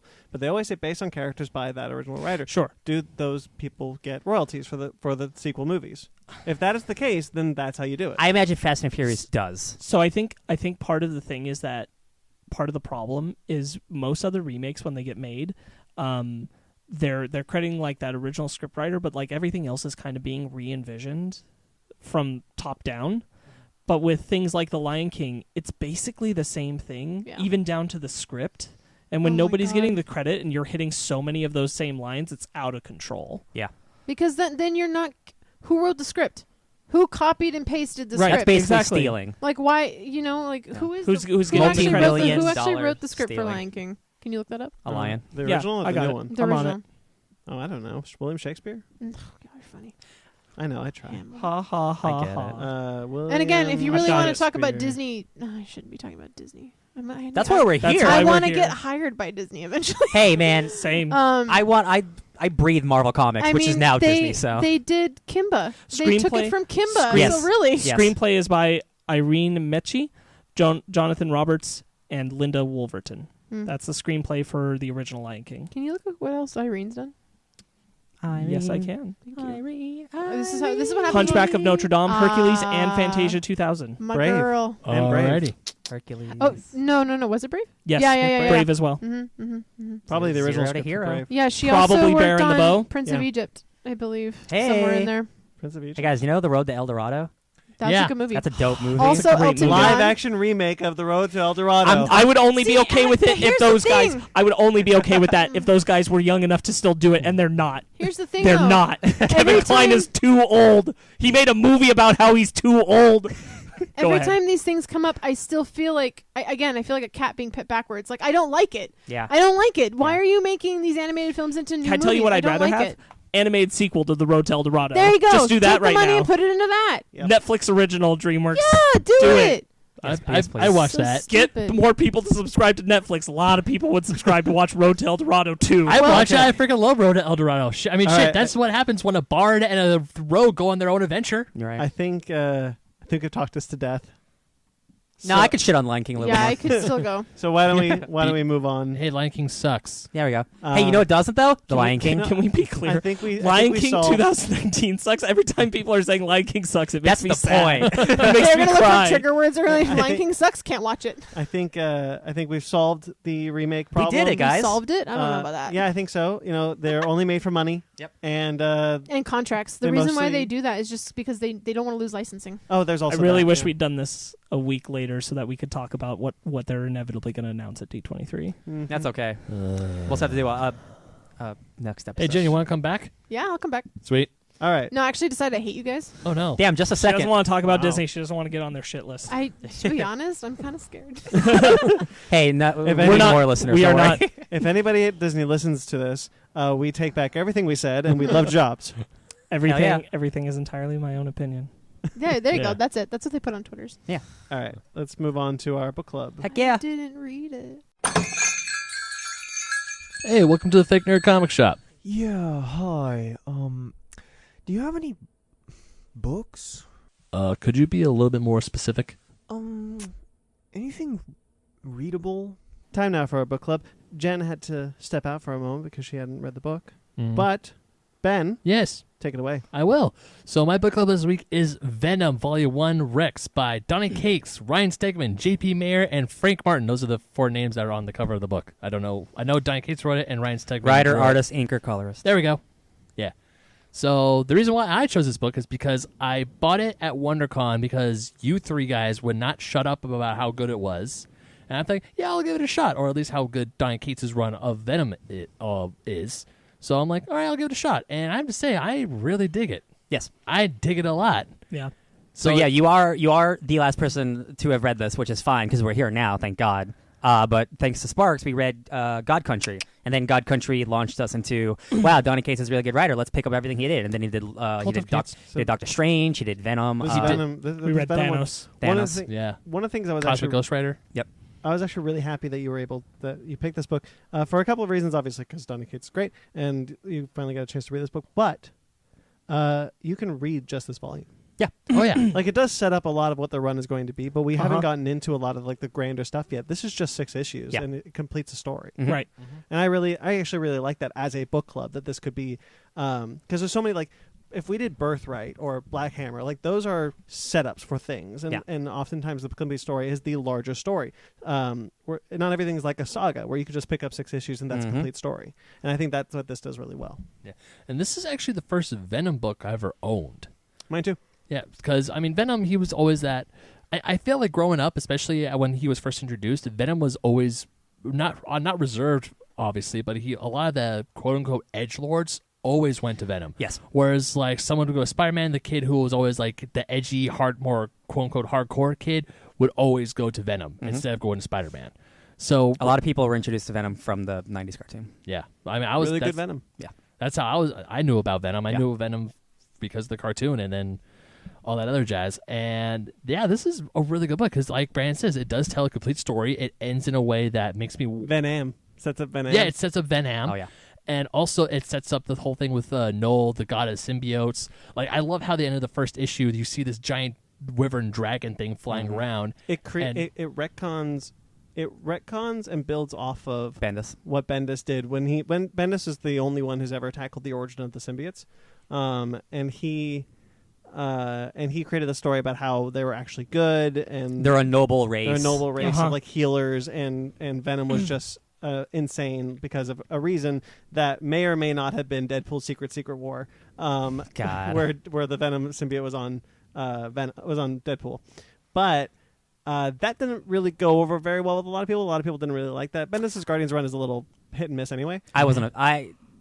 I liked what he was trying to do to actually add something to Venom, but Yeah. it wasn't the direction I think he needed to go. Yeah. But without that, we wouldn't get this. Without that, which we is wouldn't get this. And great. which is where I was going with that, which is he says, no, the word Clintar means jail. It's Cage. Yeah. It's cage. Like their planet is a cage for the symbiote god. It's not just so yeah. Like when we first learned about Clintar, we think it's the home of the symbiotes. It's a planet of symbiotes. Yeah. But we actually learn as it is a living planet of billions and billions of symbiotes trying to keep Null captured. Yeah. It is a living, moving planet, almost like Ego, but it's not an actual planet. It's billions of living organisms. Yeah. That is the first time I saw that in this comic, and it keeps zooming out, where it starts with all the symbiotes and zooms out, and you see it's the size of a planet. That is some truly cosmic, awesome shit that Venom does not deserve. No, it and doesn't. Oh, no. Donny Cates is such a good writer. Like, I care more about Venom than I've ever cared, and Like, I've read a lot of Venom. As I was Yeah. reading this, I'm like, this is some crazy batshit comic book stuff, and I am on board The for design all of it. for Null is awesome. It's scary. And how it's he like was- a hardcore was- Dracula. He was the creator of the Necro Sword from Jason Aaron's Oh god. Uh-huh. Thor Like, run. the second I saw the Necro Sword, I'm like, oh, that's gonna be a thing. Calls it Godslayer. Godslayer. and this comic came out in 2018. He's referencing something from 2013. Yeah. So it's just, and I have that single issue, so that it's beautiful. And also, it's kind of funny because, as like Noel says, he forged the Necro Sword, and that's It's why. like the first symbiote, Yeah, essentially. and that's why it's the reason as to why symbiotes don't like fire Yeah. and they're weak to sound, He's- because the constant ringing of the metal on metal hurt them, and also they heat in never the liked forge. the heat in the forge. They never. That's Yeah. how their weaknesses are fire and sound. So Noel was here before everything else. He was he lived in Oblivion. He lived in the dark, and then the Celestials came and the Big Bang and all that stuff. And he's like, "Oh, all this bright shit sucks. Yeah. I don't like it. I'm just gonna. I like I how- want everything to be dark again." I like because it's funny because some of the Celestials I saw, I was like, hey, I saw those masks at Guardians of the Galaxy at Disneyland. Oh my god, things. Jack Kirby I mean, they've also Celestials. been there for 50 years. I know, Well, but they're he goes back to the Kirby designs of the Celestials, Yeah. and I really like that. There's a lot of things that have been referencing Null, like Silver Surfer Black, Guardians of the Galaxy. Both Yep. have been referencing Null. Mhm. Like this is now a character that exists within the Marvel within the Marvel universe. Yes. And it's And in less than a year, he's Yeah. had a real impact. and it is such a good, interesting wrinkle to that world. Ben, did you see the twist coming with the military dude? I forgot his name. That he Rex, wa- Rex Strickland. Rex Strickland. That he I- was a symbiote the I entire didn't. time. At first, when they finally stab him, I'm like, oh, he's a symbiote. Oh, that cheeky son of a bitch. This is Yeah. great. You should read Van Am. I want to read Van. Man. After reading this, I want to read Van Am. Venom's one of the only tie-in books where I was like, I'm absolutely picking this tie-in I've been book. picking up all the Cult of Carnage books. They're really Yeah. good. Not the Cult of Carnage books. The Venom. No, yeah. Web of Carnage. Web of Venom Yeah. books. Yeah. They're all really good. That's actually where a lot of the Absolute Carnage buildup happens. Was in the Web of Venom. Donny Cates is a really, really good writer, and it's really nice that we have a good writer tackling a character like Venom, who is, for most of the time, he was an edgelord. When Flash Thompson, he was not an edgelord, but there's been many other Venoms besides Eddie Brock, but he has always been the big beefy guy. Like they mentioned Flash Thompson in his book. Yeah. When Rex first gets him, he's like, all right, up on your feet, Thompson. He's like, I'm not Flash. Oh well, this is disappointing. Oh, well, I gotta work with you anyway, buddy. And then finally, he shows him the picture from Van Am. I'm like, oh shit, this sets up Van Am. Yeah, Or- because definitely outside of this run, some of the best Venom stuff is Agent Venom with Flash Thompson. yeah, Oh yeah, baby. Yeah. There's a great line because basically Eddie Brock he's invincible. He can get murdered and the symbiote will heal him. So there's this great panel of born and reborn over and over and over again.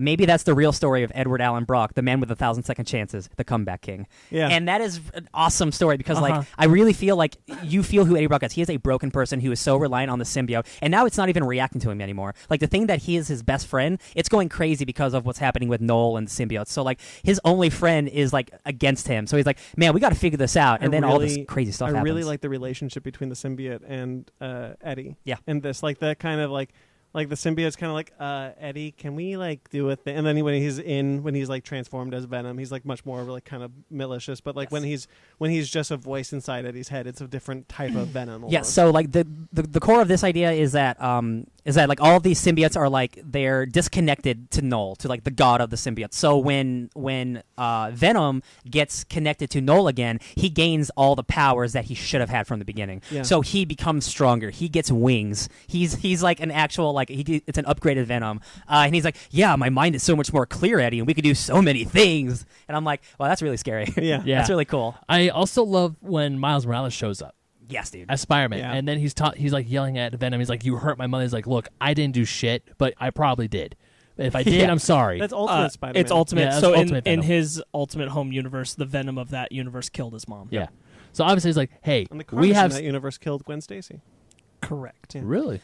There's a great line between Venom and Spider-Man, Miles. And Miles is like, fine, but when we're done with this, Eddie, and he's like, yeah, you're not my first Spider-Man, kid. I'm like, that's really good. Also, I love is like, "Hey, so how'd you do that thing? What's it called?" It's like, It's a Venom blast. He's like, that's I a love- good I name. like he like says under his breath. And also, I just love how when Noel is telling him, or all this times where they say, "God is coming."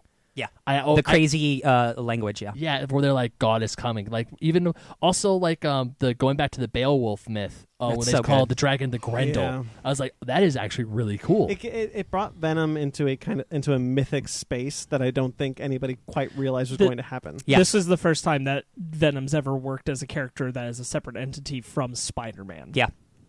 Yeah. Like Well, I he's got ties to Spider-Man, Yeah.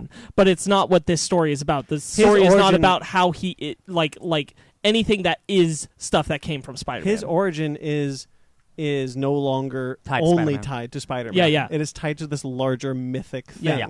And I think that does a lot to differentiate this run.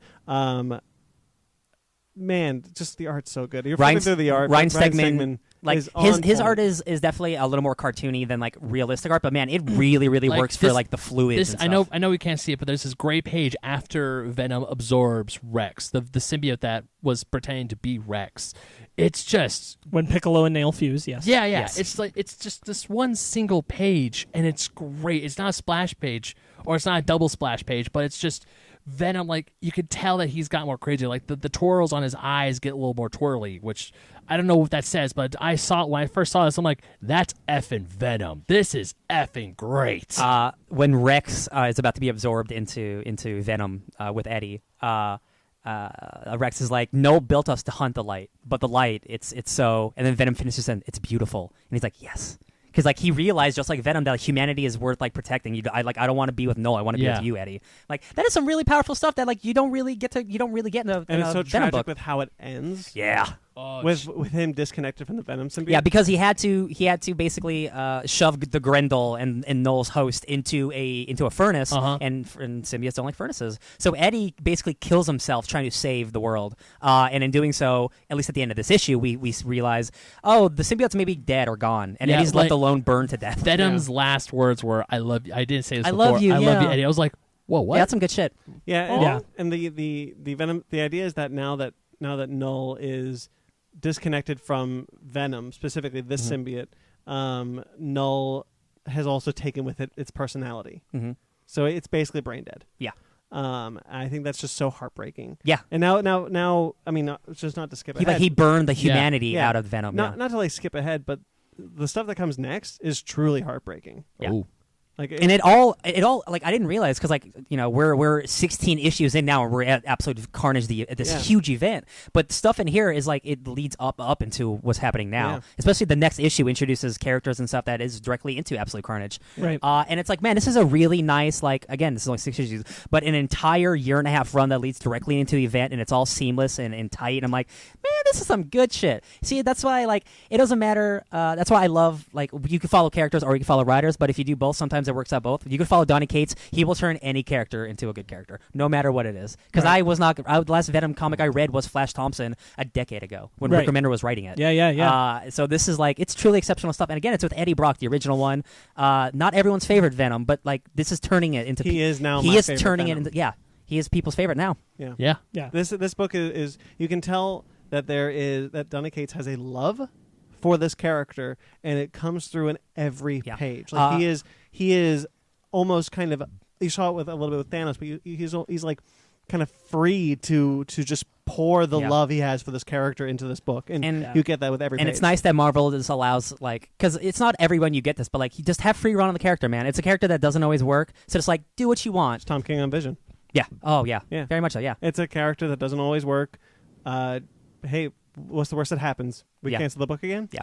But and Donny Cates, like Venom is his favorite character, and like it's so funny. Like before Venom, he's like, "Yeah, man, this Venom run, I'm gonna do 100 issues. That's the thing I've been waiting to do my whole life." And I'm like, "Really, Venom?" Yeah. And then I got his first issue, and I know we all read the first issue, and we're like, "Oh shit, you guys, he wasn't kidding. He really wasn't kidding." By the way, the Venom book that he based, the Carnage book, Mind Bomb, that he based Absolute Carnage and kind of like his the Carnage Warren thing, Ellis book. It is now you can buy it for $1 as a facsimile edition. It's nice. That's a fun book. I read that on Unlimited. Yeah. So that's cool. The design of the agitated Venom symbiote is so good. Oh yeah, with the like red swirl. Like the when red swirl is such a cool, simple design, Brandon, but effective. I want to say it was you who gave Ryan a red swirl sticker. I did, Yeah, that's awesome. I now know what that was. Yeah. Because when I saw that, I was like, huh, what? And he was like, oh, this is from Null. It's from Venom. I was like, oh, okay. And then I was reading this while I was getting my car fixed. I'm like, oh, I know things now. The symbol of Null. Yeah. So even though this is talking about Venom, I just want to talk about Absolute Carnage, just like what it's about, because I think it's an awesome premise. It's about Carnage is back and he's evil, right? And he's trying to connect with Null because he wants ultimate power. So what he's doing is he's going to every single person who has ever had a symbiote, and he's killing them and taking the part of the symbiote, Ripping their spine out. Every single one. He's pulling the one Jet Li movie. He's doing the one. He's pulling a Jet Li the one move. And there are characters. Before Flash Thompson was Venom, there was a mob boss's kid who was dying from cancer, and the mob boss bought the symbiote from an evil organization, and he gave it to his kid, and his kid was Venom for like 3 weeks before he died. But that character showed up in Absolute Carnage for a second. I'm like, that's the kind of shit that I love, that you pay attention to all the history. I don't know if you read Web of Venom, Cult of Carnage. No. Oh, okay, essential. Yeah. Okay. Damn. Yeah. Essential. Like that. That was great. Yeah. Where basically the Jameson's son, John Wolf, who had a Venom symbiote, he did. goes into the town that Carnage had infested the entire town of, and that entire town sacrifices themselves, The cult and they're dead, to Carnage, because what he's doing is, in order to do this, Carnage is taking all the symbiotes out of people to meld with himself, so that he can reconnect himself to Null. It's almost like season 3 of Stranger Things. Gotcha. He's like he's absorbing people, and it's like it's really gnarly. Like, do you think this book's gnarly? Carnage is next level gnarly. I bet. Cult of Carnage. Cult of Carnage. Yeah. All the Web of Venoms are the Carnage ones specifically are essential to what's happening in Absolute Carnage. All right, cool. All right. Yeah. I like those a lot. All the coloring in this is so good. Yeah. And the whole history of Null that he goes through is it the second or third brilliant. issue where it's just a backstory for the It's entire? the third issue. Yeah, that's like. It's kind of weird because it's just it's the villain monologuing for 20 pages, but I'm like, it's so well written, and it's so fun learning about the history of the Marvel universe. It's backstory that I give a shit about. Yes. That's what I like about it so much. Like World building. when we see Null in issue 2, and then issue 3, he's explaining like, oh, this is what I am. I'm like, oh, you are messed up. Yeah, I am the Lord of Darkness. Literally, he's the Lord of the Void. When he talks and he's like, they came and they called it space. Something that needed to be filled. They they didn't understand that it was the void. Yeah. And it's like so good. They banished me back to the void, but they took me back where exactly where I wanted to be, and that's where I started building. And also later on in the issues, I love how like when we first meet Noel, he's kind of humanoid. He has like a suit of armor sort of thing with his emblem, but then later on, his teeth get more and more. What we think of Venom. Yeah. He has his tongue sticking out. His tongue sticking out. His teeth get longer and sharper. It's very original Fright Night. Kind of design. I forgot he fought Thor when he was the Grendel. Yes. Yeah. That's how he lost connection. Yeah. Okay. So fun fact. Null's symbol is the dragon with the wings, and so Donny Cates has made it so that subconsciously the Venom symbiote created his spider to look like the dragon. Yeah, that makes sense. The Null dragon. So like subconsciously he was always kind of a part of it. So I thought that was kind of cool. Yeah, I thought that was cool too. This book's awesome.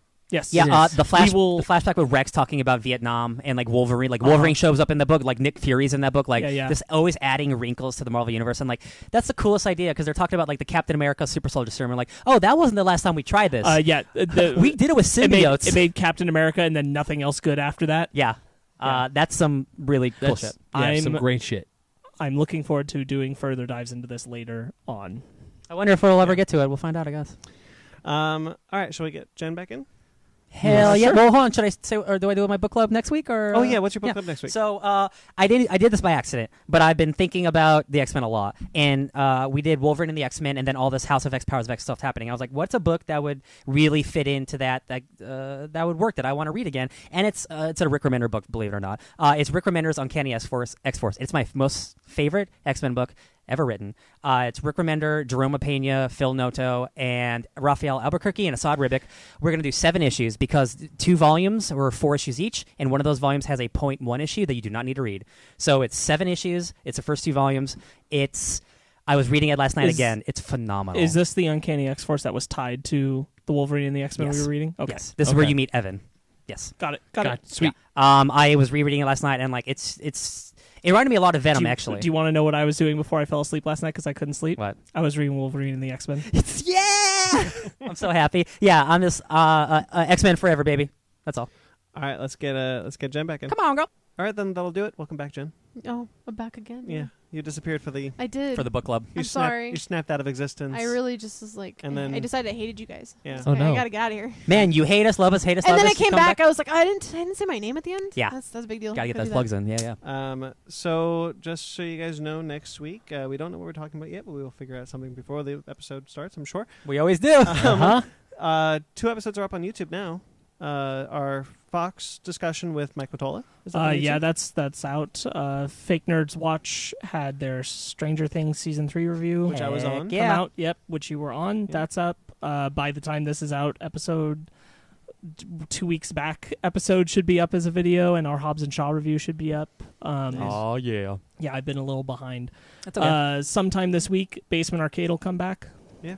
With Cool. Sonic Mania. Heck yeah. Excuse me. All right. What about the boys? Are they back in town? The Boys Fake Nerds Watch season review with you, Ben, and I will come out sometime this week, probably around Wednesday. Cool. I love it. Awesome. So yeah, we do have a YouTube that is linked down below. Mm-hmm. You can check that out. Cool stuff there. Don't know what we're doing for the next Fake Nerd Watch yet, or We're working on it. We were talking about it. We haven't settled. There's a shit ton of stuff at the end of the year, so Yeah. we're trying to figure out. To Like, be fair, what's up? we kind of nailed down on an idea, and then we watched the trailer for Dark Crystal today, and Oof. maybe we'll change our Yeah. minds. Yeah. Yeah, But- that would be fun. Hey, like, Dark Crystal. Damn, that looks. Yeah. Looks good. Delicious. It looks delicious. All right, then we have a Funko. We are a Funko affiliate, which basically means if you click the link in the description, go to the Funko shop through there and Buy stuff. buy something, and then go to checkout and use promo code SHOP10 for 10% off your purchase, Heck yeah. and you get 10% Pops and off. shirts and cereals. They still sell cereals? Yeah. Yes, they do. Okay. Have you Still tried very any of popular. them? Yes. We did a live Instagram of it We like did. a year Good. ago. That's true. It was all right. Of the Mega Man Funko It tasted like cereal. cereal. Oh. They're fine. Okay. They Yeah. are fine. It's cereal. We have a Patreon. Link in description as well for the Patreon. Now 2 tiers. Whoa. I don't know if you guys saw this. Nope. No. Okay, so we have the 5. Nobody tells us nothing. I was waiting for the show. I was Yeah. really hoping you guys didn't see it because I think you guys are going to get a kick at it. So there are 2 tiers now. One is the $5 help keep the lights on tier. You get all the stuff. You get our special episodes early when we record them. You get our backlog, full episodes of our backlog. When Miscellaneous Season 2 drops, you will get that whole thing when up there on Patreon, and some other things. But now, the second tier, if you want to donate $25, Ooh. I will send you a ship and a bottle. Oh my God. Wait, really?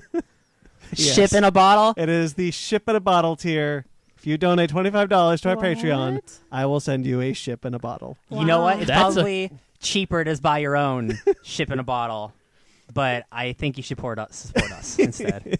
My thinking was I was listening to our, just so you know, Jen, we had Mike Matola on a couple weeks ago, and he said that he kind of like bemoaned like everyone just needs a ship in a bottle. That's true. Like, you know why I'm not upset? Because I have a ship in a bottle. Yeah, that's so true. I was listening to that, and I was like, It needs to be a fake nerd. I'm gonna do that. Can you do like some weird spin on the ship and be like a couple, like the ship in a bottle? You know what I'm saying? Yeah, maybe. Or like I get it. or like a Lego ship in a bottle. I don't know. I looked on Amazon. I was like, how much are ships in bottles? Okay, and then I did it's the tier. It's the anti-monitor on a hill in a You bottle. hear that, everyone? Go to Amazon. Yeah, Look that's at what I'm what hearing. a ship in a That's what I'm bottle hearing. is. Look, hey, if anyone, nobody's donated to the 5, let alone the 25. So It's going to be a jump. yeah. You get the a ship next in a bottle. tier, it's Can I keep- 525, then 500. It's like, do I just want to help them keep their lights on, or do I want a ship Ship in a bottle. There's Watch Let me that tell one. you guys. That one person's like, man, I really want that ship in a bottle. I will send you a ship in a bottle. We'll No joke. We'll make it happen. I am not kidding. If We'll you do it. donate to that tier, I will send you a ship in a bottle. I'm going to do it just so I can get it. Shipped via Amazon. Then you're going to ask for your $25 back. Yeah, This we'll ship just go in a bottle right back to you. And we have a TeePublic, and now we have an announcement for the TeePublic as well. Our TeePublic has all kinds of shirts. Again, the link is in the description.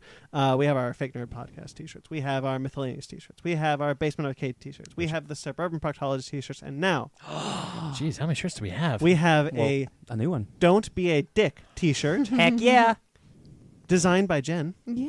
It's wonderful. Yeah. I had good source material. Thank you. Aw. And I hope that's okay, Jen. But I saved yeah. it to my phone, and I plan to send it to people when they're being dicks, Oh, yeah, so I do can tell it. them to not be a dick. Yeah, man. Let it rip. My girlfriend, I showed it to my girlfriend. She absolutely adores it. Oh, So It's thank great. you for It's that. really It good. is I'm really really- happy. it is if I get the really girlfriend's great. approval, that's all that matters. Yeah. It is a really great design. Yeah. It looks better than I even imagined it. I just love how I'm like Uncle It's the Sam's Uncle like, Sam don't thing. be a dick. That was my whole conceit. I was like, it's got to be the Uncle Sam point. The don't be a dick, Uncle Sam. I'm genuinely debating putting that image at the end of every single video, just as like our little PSA reminder. Hey, don't, Please. reminder. Just a reminder. Don't be a dick. Every be a video dick. ends. Don't be a dick. Yeah, Don't be a dick. seriously, people. PSA, don't be a dick. Be nice to people. And buy our Don't Be a Dick t-shirts, Mhm. which will be on sale for the first 2 days, and we have a sale coming up next week. So Holla if you gotta. Cool stuff. Thank you so much for doing Yeah. that. Yeah. It's a great design. Super fun. One of 14 designs I have in mind that I want Oh, done. okay. I'll see you for the other 13. You're so shirt crazy, man. Shit. There are good. There Hey, are the good things, T-shirt designs out there. there are things that I want to do for the. Yeah. Hey, You know, I'm still getting made. My girlfriend still makes fun of me for a Venn game. So Well, we are in it. That was so. my pride and joy. The Event Game T-shirt that we had up for a day. still get made fun of it for it. I still just love that. Like because we're, there's more we're, than that shirt. We're nobody, but we're just big enough to be like, hey, don't do that. Don't do steal that. from us. Disney sent us a cease and desist letter. Of course they did. For You know how many Event of those I've gotten? A lot. Awful. I love So it. yeah, we do have other shirts in the works. I think I'm going to talk to Mike about one and follow up with one. And our good friend Pi is designing a shirt for us as well. It's incredible. Oh, yeah. looking really good. I'm really proud of that one. I'm man. really excited to show I'm you happy. guys that one as well. But the Don't Be a Dick shirt will be up on TeePublic as soon as you're listening to this, and I'll post an image of it on our World Instagram. We should as probably well, so. rename it to the Fake Nerds Fashion Line then. Yeah. Well, Can I walk down the catwalk? Can I You strut? always could walk down the catwalk, buddy. There better be like some really nice photos of you on Instagram wearing it. Like that's Oh what yeah, I'm expecting. dude, I'll be like an Instagram model, baby. I'll do That's it. it. I'll do it for you guys. I need you to like lean on like a log or something. No, I gotta go to LA where like the wings are on the Yeah. side of the building, Yeah. and I take a picture. Yeah. You have to go to LACMA. That's where you need to go. Oh, LACMA. Mhm. Universal Studios has those too, the wings. Oh, yeah, Yours they does? do. Yeah, at the City Walk. Okay. All right. All right then. So that'll do it. Those are some of our cool announcements. Hope you listen to those. Thank you to everyone who listens. We greatly appreciate it. Thanks, fans. We love you guys. Thank you to Jeremy Vellucci who does our what is it called? An intro? Our intro and outro. He does the music stuff. Which I hope you guys like the new ones. Yeah, we they really sound great. like 'em. Yeah, thank you. Yeah, we really like them, and we'll hopefully get more stuff from him too. You can find him at Instagram. No, you can't find him at Instagram. He does not have that handle. You can find Damn him it. at Jeremy Vellucci Keyboards on Instagram. He has a show, Suburban Proctologist, which is online now. You can listen to all 11 episodes, I want to say, of that season. That sounds right. They're really funny. They're really good. He writes them. He acts them. He does the music for them. He's awesome. They're amazing. Obviously, he has collaborated. Sparks has collaborated. I've done a voice for one of the episodes. So that's awesome. You can find that at facebook.com/Suburban Proctologist Official. and Instagram at Subrock Podcast. If you want merchandise from that, hey, It's there. it's there. We have it on our TeePublic. Thank you to Mike Matola for our logo. You can find him at Mike Matola. Thank you to Jen for being on the show. Super fun. Appreciate I mean, you. I had a horrible time. Oh, I'm Man, sorry. so a roller coaster of emotions. just- It's like, I hate you guys. I love you guys. I hate you guys. I love you guys. I want you to die. It's like a season of a show, like wrapped in one episode. Yeah. You can find us on Twitter, Instagram, Facebook, all at Fake Nerd Podcast. FakeNerdGuys@gmail.com. If you'd like to get in touch with us personally, I'm at BT McClure on Instagram and Twitter. Ben? Ben Magnet 27 on Instagram and Twitter. And you could find me writing articles for Old School Gamer Magazine at Wow. oldschoolgamermagazine.com. Heck yeah, There baby. you go. Ryan? DJ Tony Snark at everything. If you want to talk about the X-Men or Doctor Doom, I'm your guy. Especially on Twitter. He's on Yeah. there a lot. Sparks? Sparks Witty on Instagram, SPARKZ Witty, and nowhere else. Jen? You're only there? That's correct. Oh wow. I'm Exclusive. I'm the key thief everywhere. Twitter, mostly Twitter though. Instagram as well, and my website. Oh, Yeah. I'll link the website I've below. been had a website. What'd you say? I've been had website? I've been having a website. Okay. I've had one. I've been having one. I'll link Yeah. that below Yeah. as well. Yeah, seriously, Um, give me back my keys. I don't know where they are. I think I sold them. Damn. Who drives the Kia? Those are my keys now. Oh, I don't think that's the neighbors. Oops.